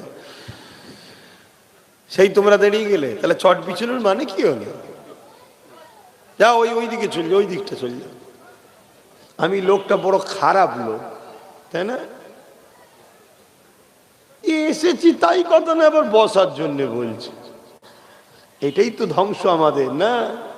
কে আপন কে পর চিনতে পারলে না। আব্বা জান সৈয়দনা ইব্রাহিম আলাইহিস সালাম,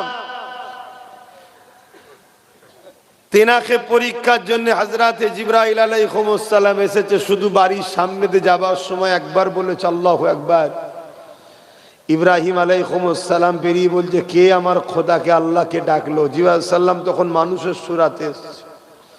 কেন? আমি ডেকেছি, আরো একবার ডাকেন আমার আল্লাহকে। কেন?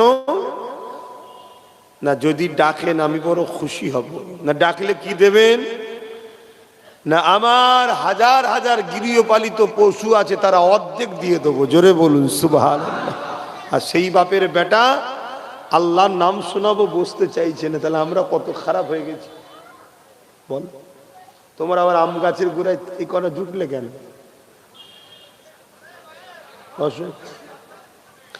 হয় সিধে হও না কেটে পড়ো, দুটোর মধ্যে একটা। 3 রকম স্থান আমার কাছে নেই। আমার তো মনে অনেক নিয়ত আছে, আল্লাহ যদি দিন দেয় তোদেরকে বেঁধে ফেলবো, আমি খাঁচার মধ্যে ভরে দিন শিখাবো, আল্লাহ যদি সেই দিন দেয়। তো ভাইয়েরা আমার, এই কথা যখনই হযরতে জিবরাইল আলাইহিস সালাম শুনলেন, বললেন যত গৃহপালিত হাজার হাজার পশু ছিল অর্ধেকটা জিবরাইল সাল্লামকে দিয়ে দিলেন। জোরে বলুন সুবহানাল্লাহ। জিবরাইল সাল্লাম দেখে অবাক হয়ে যাচ্ছে যে কাকে দুনিয়াদার ভাবছিলাম।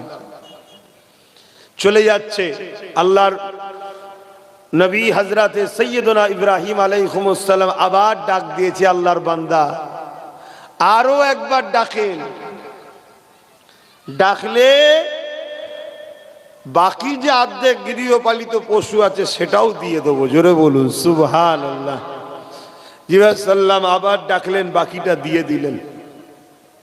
সব নিয়ে জিবরাইল সাল্লাম চলে যাচ্ছে। জিবরাইল সাল্লাম আবার ডাক দিয়েছে, আর একবার ডাকেন, এবারে কি দেবেন?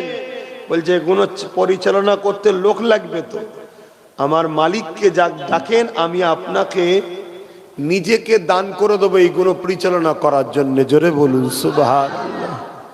কি প্রেম করেছে আল্লাহকে।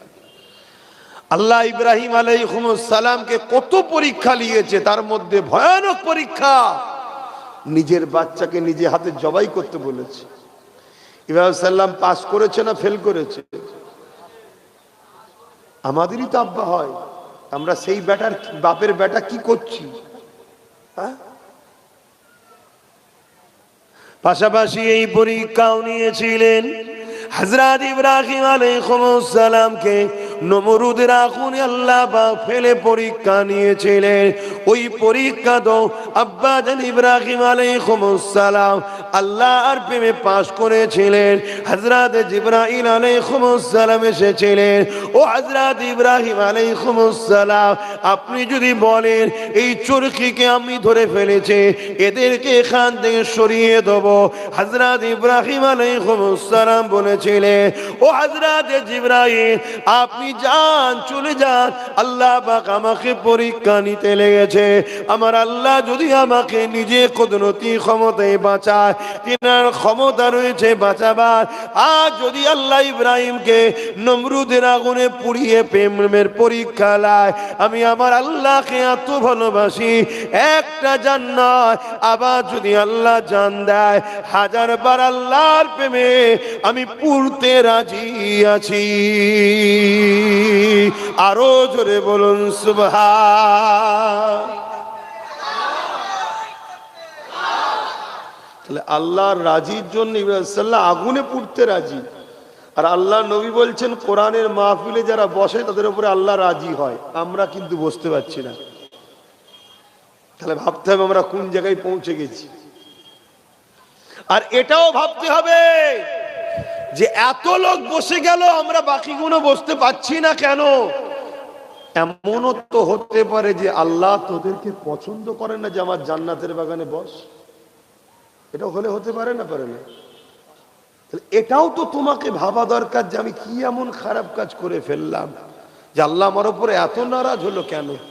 কেন এখানে যতজন বসেছে সবকটাই তো যুবক।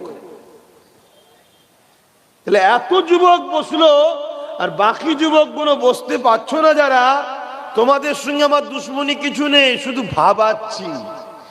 তোমার তো বিবেককে প্রশ্ন করা দরকার যে হারা কি ব্যাপার, আমি যেতে পারলাম না কেন, আমি বসতে পারলাম না কেন, আমার কি এমন কাজের জন্য আল্লাহ আমার উপরে এত নারাজ হয়ে গেল যে আমাকে আল্লাহ জান্নাতের বাগানে যেতে দিল না, বসতে দিল না। আহা বাপেরা, নওজওয়ানেরা, তরুণেরা, এই দুনিয়া আমাদের জন্য চিরস্থায়ী নয়। আল্লাহ আমাকে আপনাকে পাঠিয়েছে দুনিয়া জমিনে একটু পরীক্ষা নিবার জন্যে। এই পরীক্ষায় আপনি যদি আল্লাহর প্রেমের পরীক্ষাতে পাশ করতে পারে, তাহলে পরকালে আল্লাহ পাক আমার আপনার জন্য চিরশান্তির জান্নাত রেখেছে।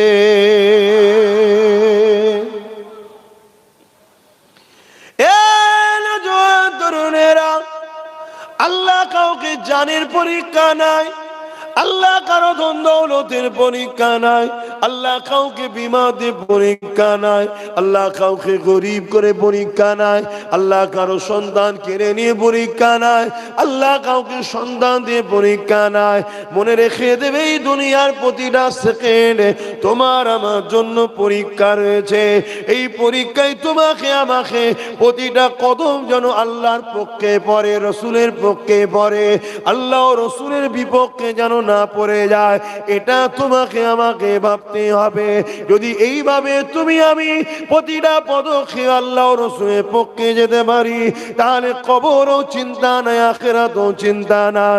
আর যদি দুনিয়া জমিনে তোমার আমার এই জিন্দেগি দিয়েছি আল্লাহ, এই জিন্দেগি নিয়ে যদি আল্লাহর বিরুদ্ধে তুমি আমি চলি, মনে রেখে দিও নিঃশ্বাস তো একদিন ফুরিয়ে যাবে। ওই কবরের জমিনে তুমি আমি একা হয়ে যাব। ওই কবরের জমিনে 99টা আল্লাহ সাপ দেবে, জাহান্নামের গর্ত করে দেবে।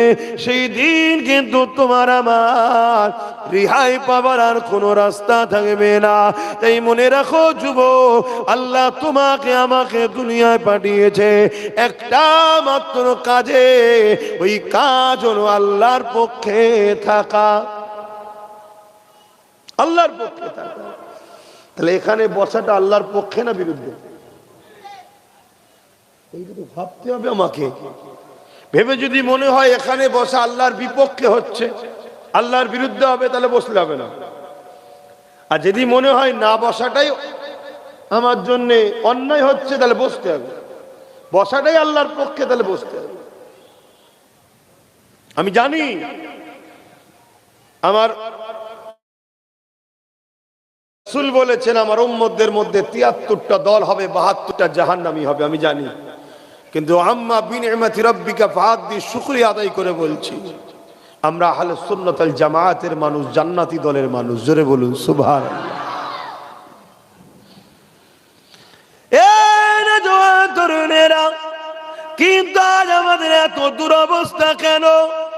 কেন আমরা ইসলাম থেকে এত দূরে সরে গেছি? এর কারণ হলো এটাই, আমরা ইসলামকে সহজে পেয়েছি, এই জন্য ইসলামের উপরে আমাদের গুরুত্ব বড় কম হয়ে গেছে। কিন্তু আজকে যদি আমরা সাহাবা হুজুরদের মতো কষ্ট করে ইসলামকে পেতাম, ওলিয়া উলিয়াদের মতো কষ্ট করে ইসলামকে পেতাম, তাহলে ইসলামের গুরুত্ব আমার আপনার কাছে অনেকটা হতো। মনে রাখবেন, এই ইসলাম আমডাঙ্গাতে এমনি এমনি চলে আসে না গো। এই ইসলামকে রুখার জন্য আজ যেমন একদল লোক বেরিয়েছে, কেউ কখনো বলছে ইসলামে নাকি রেপ করাটা ভালো, আবার কখনো বলছে কোরআনে নাকি ভুল রয়েছে। কেউ মুসলমানদেরকে হত্যা করছে, কেউ মসজিদ ভাঙছে, কেউ মাদ্রাসা ভাঙছে। এটা তো সামান্য দেখছেন, এর আগে ইসলামের উপরে হাজারো জুলুম অত্যাচার হয়েছে। মনে রাখবেন, আমার নবীর প্রিয় সাহাবাগুলোকে ধরে ধরে ধরে ধরে শুলির উপরে চাপিয়ে দিয়ে জালিমরা হত্যা করেছে। কিন্তু সাহাবা হুজুররা জীবন দিয়ে দিয়েছে, তথাপি আল্লাহ রসুলকে ছাড়েনি। কলেমার বাণী, তাওহীদের বাণী, রিসালাতের বাণী, ইনসাফের বাণী, মানবতার বাণী, মানুষের অধিকারের কথা, গরিব দুঃখীদের অধিকারের কথা, সত্য কথা, আল্লাহর কোরআনের মেসেজ তোমার আমার কাছে তারপরে সে পৌঁছেছে।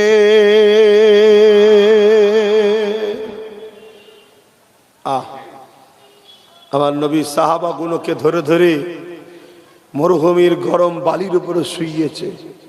মরুভূমির গরম বালি তোমার ঘরের রান্নার কড়ার থেকেও গরম। মরুভূমির গরম বালিতে পা দিয়েছো কখনো?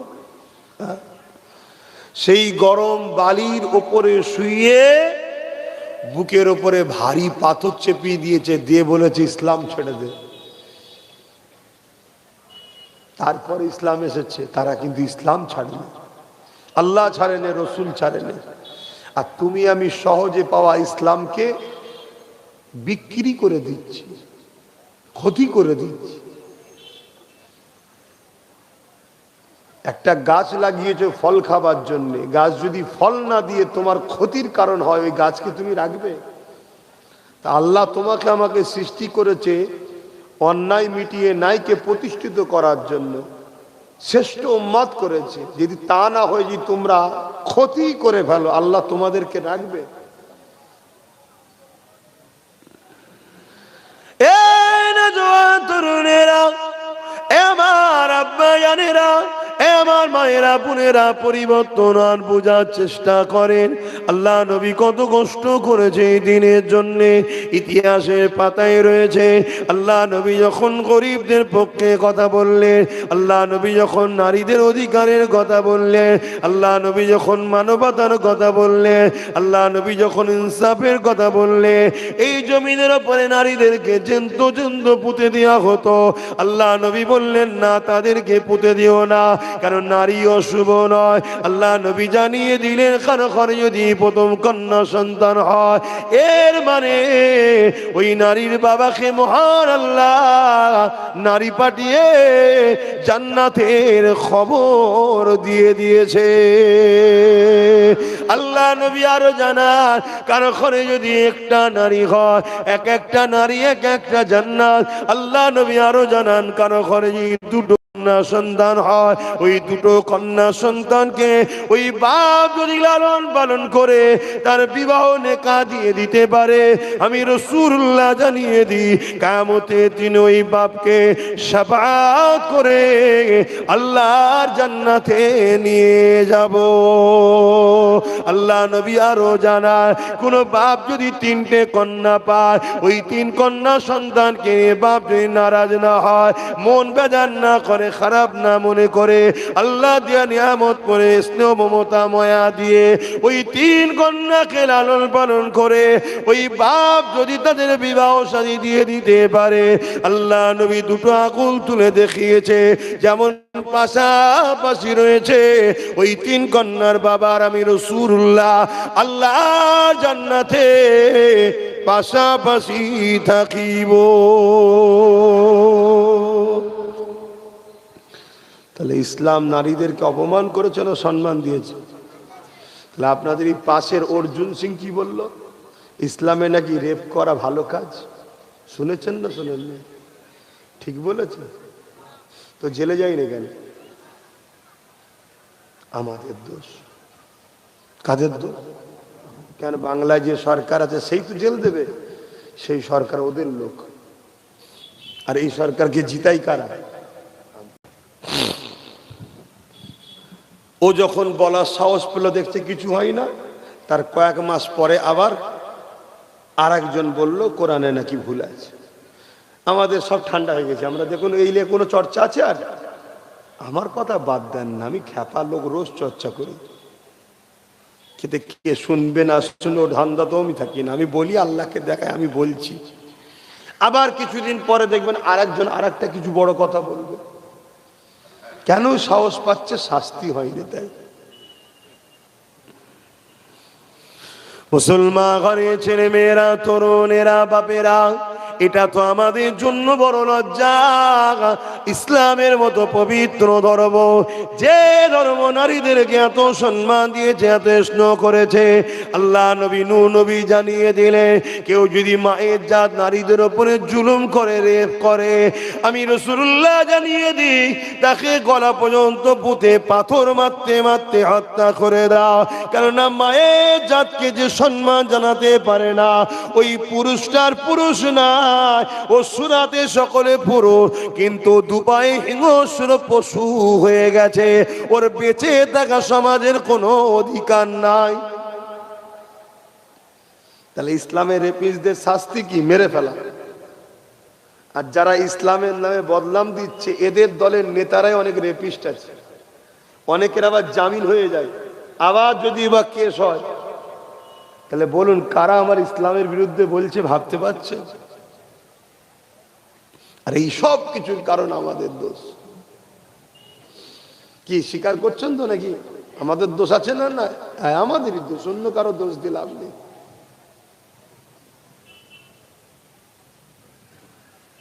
কুকুরের কাজ, ঘরে ভাতটা হাঁড়ি টাড়ি যা থাকবে দিয়ে পালাবে, দরজা খুলে রেখেছে, এটা আমাদের দোষ নয়। শুধু মারলে হবে? তার তো কাজই ওটা। কিন্তু আমরা যে দরজা খুলে রাখলাম, দোষটা তাহলে কার? নিজেকে তো সেফটি রাখা দরকার ছিল।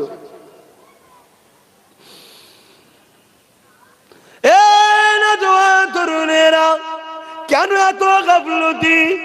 একটাই কারণে, জন্ম নিয়ে দেখেছি বাপ মুসলমান, মা মুসলমান, ভাই মুসলমান, এলাকার মসজিদে মসজিদে আজান হতে লেগেছে, এলাকায় মাদ্রাসা রয়েছে, আলেম উলামা রয়েছে, দিনের মাহফিল হতে লেগেছে, এই সহজে আল্লাহ দিনকে পেয়ে গেছি, এই জন্য আজ আমরা এত গাফলতি করছি। অত সেই দিন আমার আপনার কাছে আসতে গিয়ে কত মায়ের কোলকে খালি হতে হয়েছে, কত বাচ্চাদেরকে শহীদ হতে হয়েছে, কত মায়েদেরকে বিধবা হতে হয়েছে। ইতিহাসের পাতা সাক্ষী দেয়, এক সময়তে আল্লাহ নবী সাহাবাদিগণকে বলতে লাগলেন, বাবা সাহাবারা, ইসলামের দুশমনেরা বিশাল বাহিনী তৈরি করেছে, মদিনার উপরে হামলা করে মুসলমানদেরকে শহীদ করে দেবে, তারা ইসলামকে মিটিয়ে দিতে চাইছে। যেমন আজকে দিনে সব এক হচ্ছে তোমাকে আমাকে মিটাবে বলে, কিন্তু তোমার আমার কিন্তু কোনো খেয়াল নাই। আছে খেয়াল? কেন তোমার আমার চিন্তার তো কোনো বিষয় নেই, কি এমন ভাবে রয়েছে কোনো টেনশন নেই। আল্লাহ নবী যখন এ কথা বললেন, সাহাবা হুজুরকে বললেন, বাবা সাহাবারা, যার জামাল আছে নিয়ে এসে দাও। ডিফেন্স করতে হবে না? হবে না? কি গো, ইসলাম ডিফেন্স করা শিখিয়েছে, জুলুম করা শিখায়নি। জুলুম তো জালিমরা করে, ইসলাম ডিফেন্স করে। আল্লাহ নবীর কথা শুনে সাহাবা হুজুররা চলে গেলেন, যার যা রয়েছে রাসূলুল্লাহর কদমে এসে দিতে লাগলেন।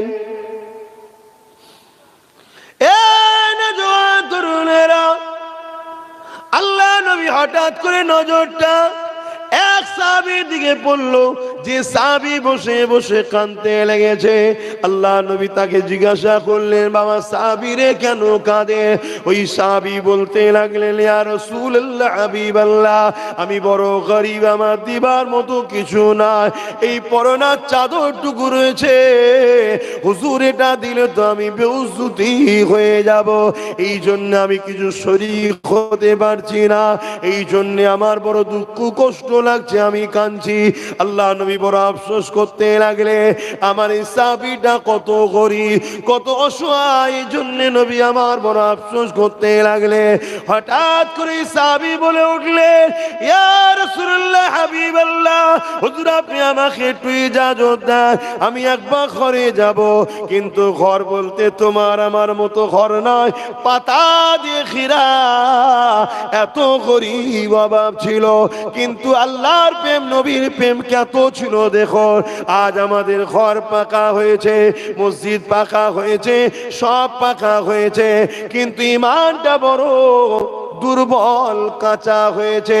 এই জন্যই তো বলি, যেদিন সংখ্যা কম ছিল আমাদের কেউ মিটাতে পারেনি, আর সংখ্যা বেশি আমরাই বড় লাঞ্ছিত, অপমানিত। কারণ কি? কারণ হলো আমার কওমের মধ্যেই গাদ্দার ভরে গেছে।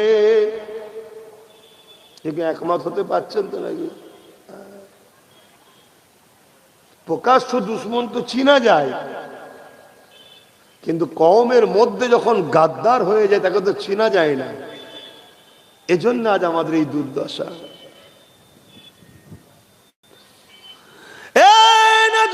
তরুণেরা, আল্লাহ নবী সাহাবী ঘরে চলে গেলেন, ওই পাতা দিয়ে খিরা ঘরের বাইরে গিয়ে ডাক দেয়, বাসির। একটা ছোট্ট ছেলে বেরিয়ে এলো, আল্লাহ নবী সাহাবীকে জড়িয়ে ধরল আব্বা জান বলে। অর্থাৎ বাসির এই সাহাবীর সন্তান ছিলেন। বাপ এমন করে বাচ্চাকে আদর করতে লাগে, হঠাৎ করে চোখ দিয়ে পানি বেরিয়ে বেরিয়ে ওই বাচ্চার মাথায় পড়তে লেগেছে।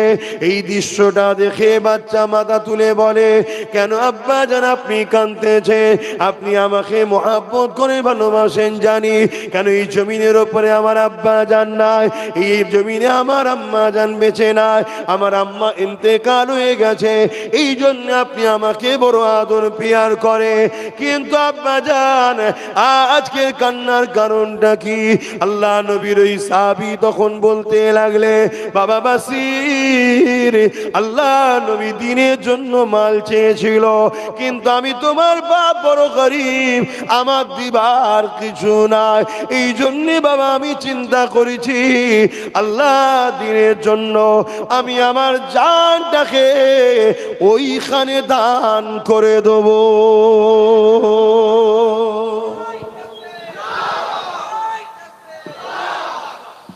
এই জন্যে বাবা তোমার সঙ্গে একটু দেখা করতে এসেছি শেষবারের মতো। কেন লড়াইয়ের ময়দানে যেতে হবে, লড়াইয়ের ময়দান কি খেলা করার জায়গা নাকি? তাই বাবা দেখা করতে এসেছি। ছেলে তো ছেলে, আমাদের মতো তো নয়। হযরতে বাসির চোখের পানি মুছলে বলছে, আব্বা এই মহান কাজে দেরি করেন না, আপনি তাড়াতাড়ি যান, যে আল্লাহ রসুলের কাছে আপনার নামকে লিখে দেন। জোরে বলুন সুবহানাল্লাহ। কেন? কেননা সাহাবী জানে দুনিয়া তোমার আমার জন্য চিরস্থায়ী নয়, বাপ একদিন চলে যাবে, কবে কবে কেউ জানে না, কিন্তু রাসূলুল্লাহ দিনের জন্য যদি যায় শহীদের মরণ হয়ে যাবে। কিয়ামতের দিনে আমি বাসির আল্লাহ পাকের কাছে বলতে লাগবো, ও রব্বি আল্লাহ পাক, আমার মা ছিল না, বাপ দিনের জন্য যেতে চেয়েছিল, আমি বাসির কিন্তু আব্বাকে রুখে দিইনি, আপনার দিনের জন্য বাপকে ছেড়ে দিয়েছিলাম। কিয়ামতের দিনে শহীদের বেটা হয়ে উঠব। আজ যদি আপনি বিজয় হয়ে গাজী হয়ে আসে, কিয়ামতের দিনে গাজী সন্তান হয়ে উঠব। এ নওজোয়ান তরুণেরা, আমার নবী পাকের প্রেমিকেরা, মৃত্যু তো তোমার আমার সবারই হবে, কিন্তু আল্লাহ নবী জানিয়ে দিলেন শহীদানদের যখন মৃত্যু হয়, একটা পিপিলিকা কামড়ালে জানা কষ্ট হয়, তার থেকে কম কষ্ট জান বেরোবার সময় হয়। শহীদানের দরজা কতটা, শহীদদের মর্যাদা কতটা, শহীদদের সম্মান কতটা, কিয়ামতের দিন শহীদদের ঘরে যে অবস্থায় শুয়েছে অবস্থায় উঠানো হবে, আল্লাহ পাক তাদেরকে বেহিসাব জান্নাত দেবে। সবাই যখন জান্নাতে চলে যাবে, আল্লাহ পাক সবাইকে লক্ষ্য করে সালাম দেবে, দিবার পরে আল্লাহ পাক বলতে লাগবে, হ্যাঁ আমার বান্দা বান্দিরে, দুনিয়া জমিনে তোমরা যা চেয়েছিলে, দুনিয়া জমিনে আমি আল্লাহ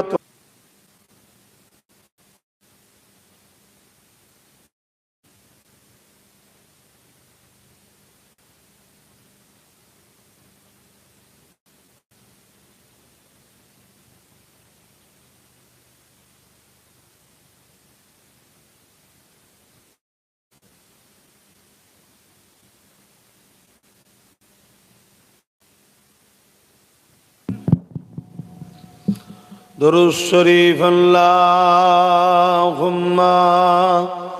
सल्ली अला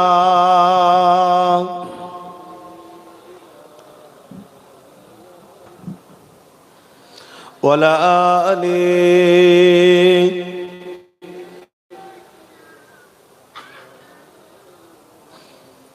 रातें भी मदीने की,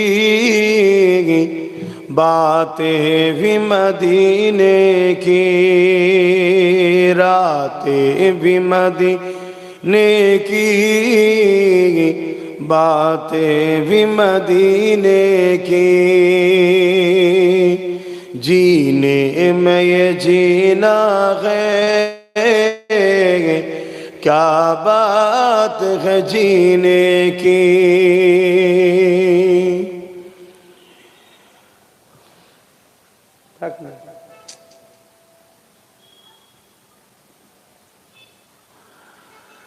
तारीफ के लायक जब अल्फाज नहीं मिलते, तारीफ के लायक जब अल्फाज नहीं मिलते, तारीफ करे कोई किस तरह मदीने की तारीफ करे कोई, किस तरह मदीने की रातें भी मदीने की, बातें भी मदीने की, जीने में ये जीना है, क्या बात है जीने की। ओ अपने निगाहों से मस्ताना बनाते हैं, ओ अपने निगाहों से दीवाना बनाते हैं, जहमत भी नहीं देते मैं खार को पीने की, जहमत भी नहीं देते मैं खार को पीने की, रातें भी मदीने की, बातें भी मदीने की, जीने में जीना है, क्या बात है जीने की।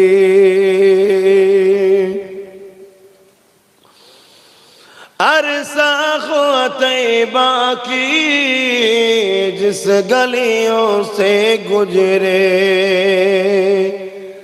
अरसा तैबा की जिस गलियों से गुजरे, इस वक्त भी गलियों से खुशबू है पसीने की। बोलुन ना सुभान अल्लाह, आरो जोरे बोलुन, नारी दिबे, नारी दिबे, लब्बाइक लब्बाइक लब्बाइक, नारी दिबे। আমার রসুলকে আল্লাহ খুশবু করে পাঠিয়েছে, জোরে বলুন সুবহান। সেই নবীর হয়ে যাও যুবক। 1450-1500 বছর আগে যে যে গলি দিয়ে আমার রসুল ঘুরেছে, ওই ওই গলি দিয়ে আজও গেলে মক্কা মদিনা তায়েফে আমার রসুলুল্লাহর পাসিনার খুশবু পাওয়া যায়, জোরে বলুন সুবহানাল্লাহ। সেই নবী তোমার আমার নেতা। এই নেতাকে ছেড়ে দিয়ে কাদের পিছনে ঘুরছো? মাফ করবে ভাষা খারাপ হলে, তাদের শরীর থেকে মাফ করবেন। আর বলছি না, আর বলছি না। রাসূলুল্লাহকে ধরো, নবীকে মানো, নবীর গোলাম হয়ে যাও। দুনিয়ার কোনো ক্ষমতা নাই তোমাকে মিটাতে পারবে, আর আল্লাহ জাহান্নামে তোমাকে পুরাতে পারবে না। জোরে বলুন সুবহানাল্লাহ, আরো জোরে বলুন সুবহানাল্লাহ। একদল লোক পুলসিরাত দিয়ে যাবে, জাহান্নাম চিৎকার করে বলবে আল্লাহ এদেরকে তাড়াতাড়ি পার করেন।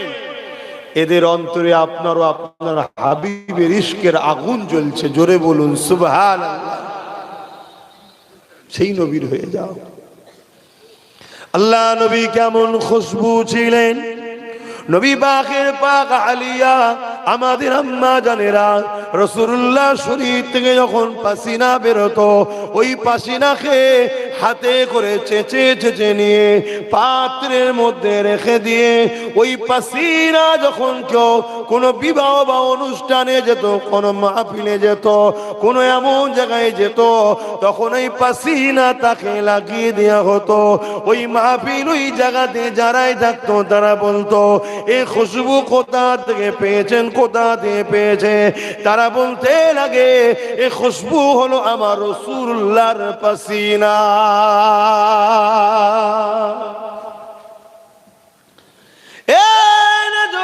তরুণেরা, আল্লাহ নবীকে কি নিয়ামত করেছে। আম্মা জান হযরত আমিনা হুজুরের গর্ভে যখন আমার রাসূলে পাক সাল্লাল্লাহু আলাইহি ওয়াসাল্লাম ছিলেন, আম্মা জান আমিনা বলতে লেগেছে আমার শরীর থেকে খুশবু বেরোতে শুরু হয়েছে। এই খুশবু যত দিন যায় চারিদিকে ছড়াতে লেগেছে এবং চতুর্দিকে চর্চা হতে লেগেছে। আমিনা এই খুশবু কোথা থেকে পায়? এই খুশবু তো মক্কার কোনো দোকানে পাওয়া যায় না। এই খবর ছড়াতে ছড়াতে ছড়াতে রাসূলুল্লাহ দাদা যান হযরত আব্দুল মুত্তালিব হুজুরের কানে চলে গেছে। আব্দুল মুত্তালিব হুজুর তখন মক্কার শাহিনশাহ ছিলেন, মক্কার সর্দার ছিলেন, মক্কার লিডার ছিলেন। এই জন্য রাসূলুল্লাহ দাদা যান রাসূলুল্লাহ দাদি জানের সঙ্গে আলোচনা করতে লাগলো। চারিদিকে চর্চা চলছে আমিনা কি খুশবু মাকে। আমিও খেয়াল করে দেখতে লেগেছি এই খুশবু তো দুনিয়ার কোনো জায়গায় পাওয়া যায় বলে আমি আব্দুল মুত্তালিবের জানা নাই। অনেক ভিআইপি লোকের সঙ্গে আমার উঠা বসা হয়, অনেক বিভিন্ন দেশে প্রেসিডেন্ট হিসাবে যেতে হয়, কিন্তু এই খুশবু কখনো কোনো জায়গাতে আমি পাইনি।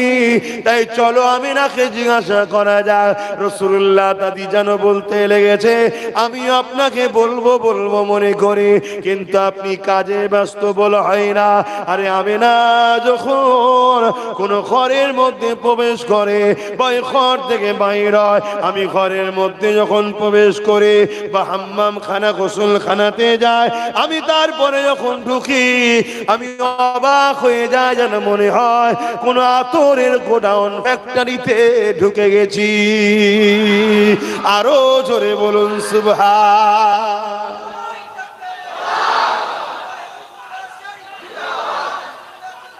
আরে আরে বলো না, হাত তুলে লাব্বাইক বলো না, লাব্বাইক লাব্বাইক। হ্যাঁ হুজুর আমরা আছি আপনার গোলাম, আপনার জন্য। হুজুরের গোলাম হও, হুজুরের গোলাম হও।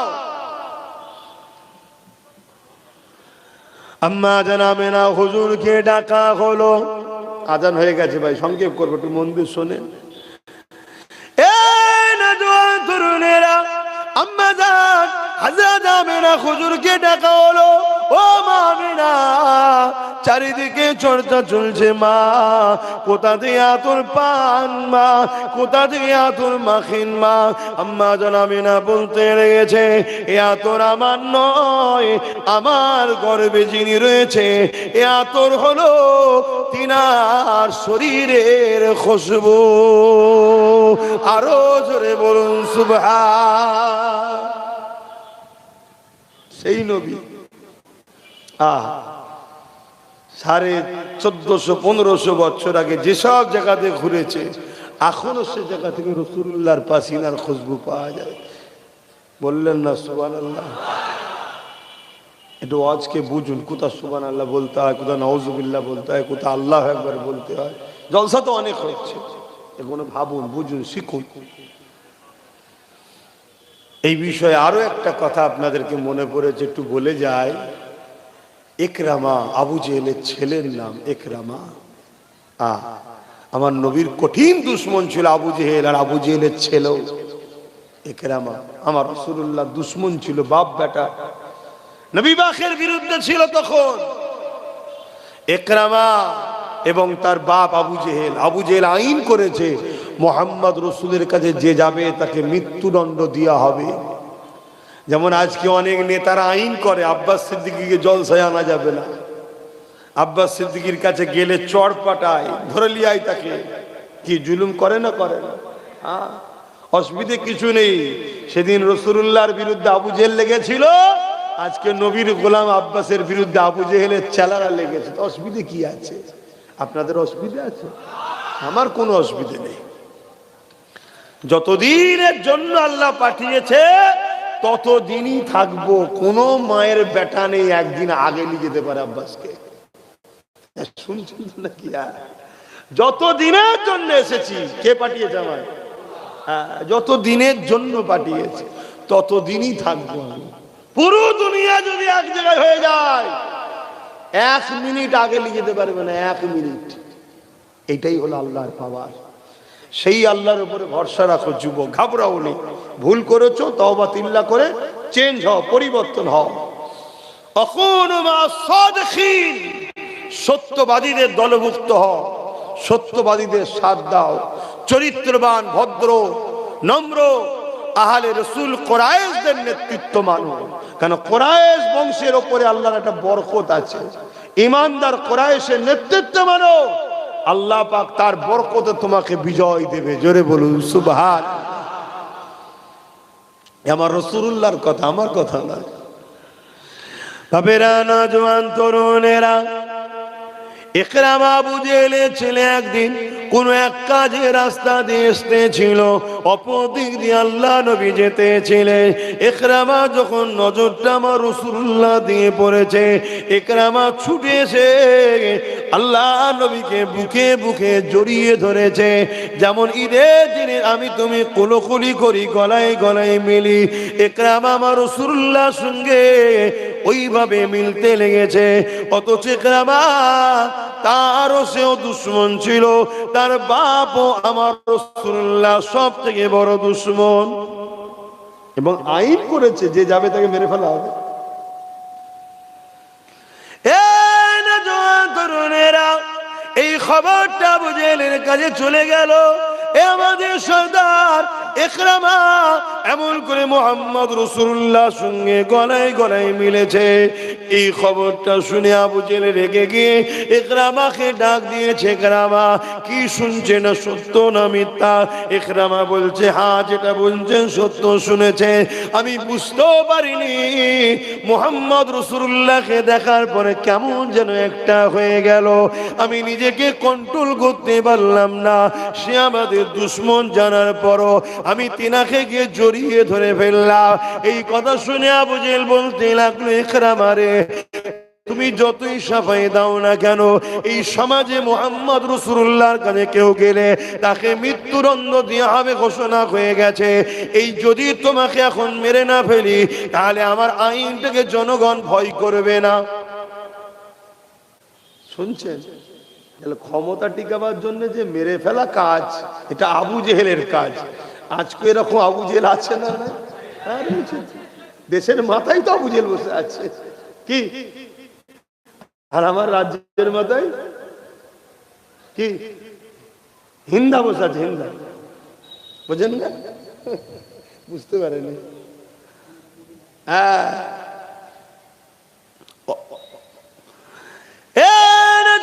তরুণেরা, এমন নবী পাকের প্রেমিকেরা, বাবারা, শুনে রেখে দাও, জেনে রেখে দাও, ঈমান কাকে বলে? রাসূলুল্লাহকে আল্লাহ কি নিয়ামত করেছে, সেই রাসূলুল্লাহ চর্চা তো বন্ধ হয়ে গেছে। আজকে দুনিয়ার মানুষ আমার রাসূলুল্লাহ থেকে দূরে সরে যাচ্ছে। এমনি এমনি সরে যায়নি গো, আমাদেরকে সরানো হচ্ছে প্ল্যান মাপে। রাসূলুল্লাহর আলোচনাও তো বন্ধ হয়ে গেছে। এ যুবকেরা, তরুণেরা, বাপেরা, আল্লাহ নবী নবী দয়া নবীর সঙ্গে গলায় গলায় মিলার জন্য আবু জেহেল ঘোষণা করে দিল তার সৈন্যদের ঘরে, আমি সর্দার, আমার ছেলেকে সবার সামনে ফাঁসি দেবে, শুলিতে চড়াবে। এটা একটা কেমন অপমান, চুকট লাগে। এই জন্য আমার ছেলেকে জঙ্গলে নিয়ে গিয়ে বেঁধে দাও, হিংস্র পশুরা তাকে ছিঁড়ে ছিঁড়ে খাবে। কথা মতো নিয়ে গিয়ে ইকরামাকে বেঁধে দেওয়া হলো। এই দিকে তারা চলে আসলো, জঙ্গল থেকে চারিদিকে হিংস্র পশুরা একের পর এক আসতে লেগেছে। কিন্তু ইকরামা দেখতে লেগেছে ওই হিংস্র পশুগুলো আমার কাছে কেউ আসে না, সব কিছুটা দূরে গিয়ে বসে বসে আমার মুখের দিকে তাকিয়ে রয়েছে। আমি আমার নীরবতা ভেঙে দিয়ে আমি তাদেরকে বলতে লাগলাম, এই জঙ্গলের ক্ষুধার্ত পশুরা, এই জঙ্গলের হিংস্র পশুরা, কেন তোমরা আমাকে খাচ্ছ না? আমাকে খেয়ে নাও। আমি মুহাম্মদ রাসূলুল্লাহর সঙ্গে একবার গলায় গলায় মিলেছি বলে আমার বাপ আমাকে মওতের মুখে ঠেলে দিয়েছে, তোমরা আমাকে খেয়ে নাও।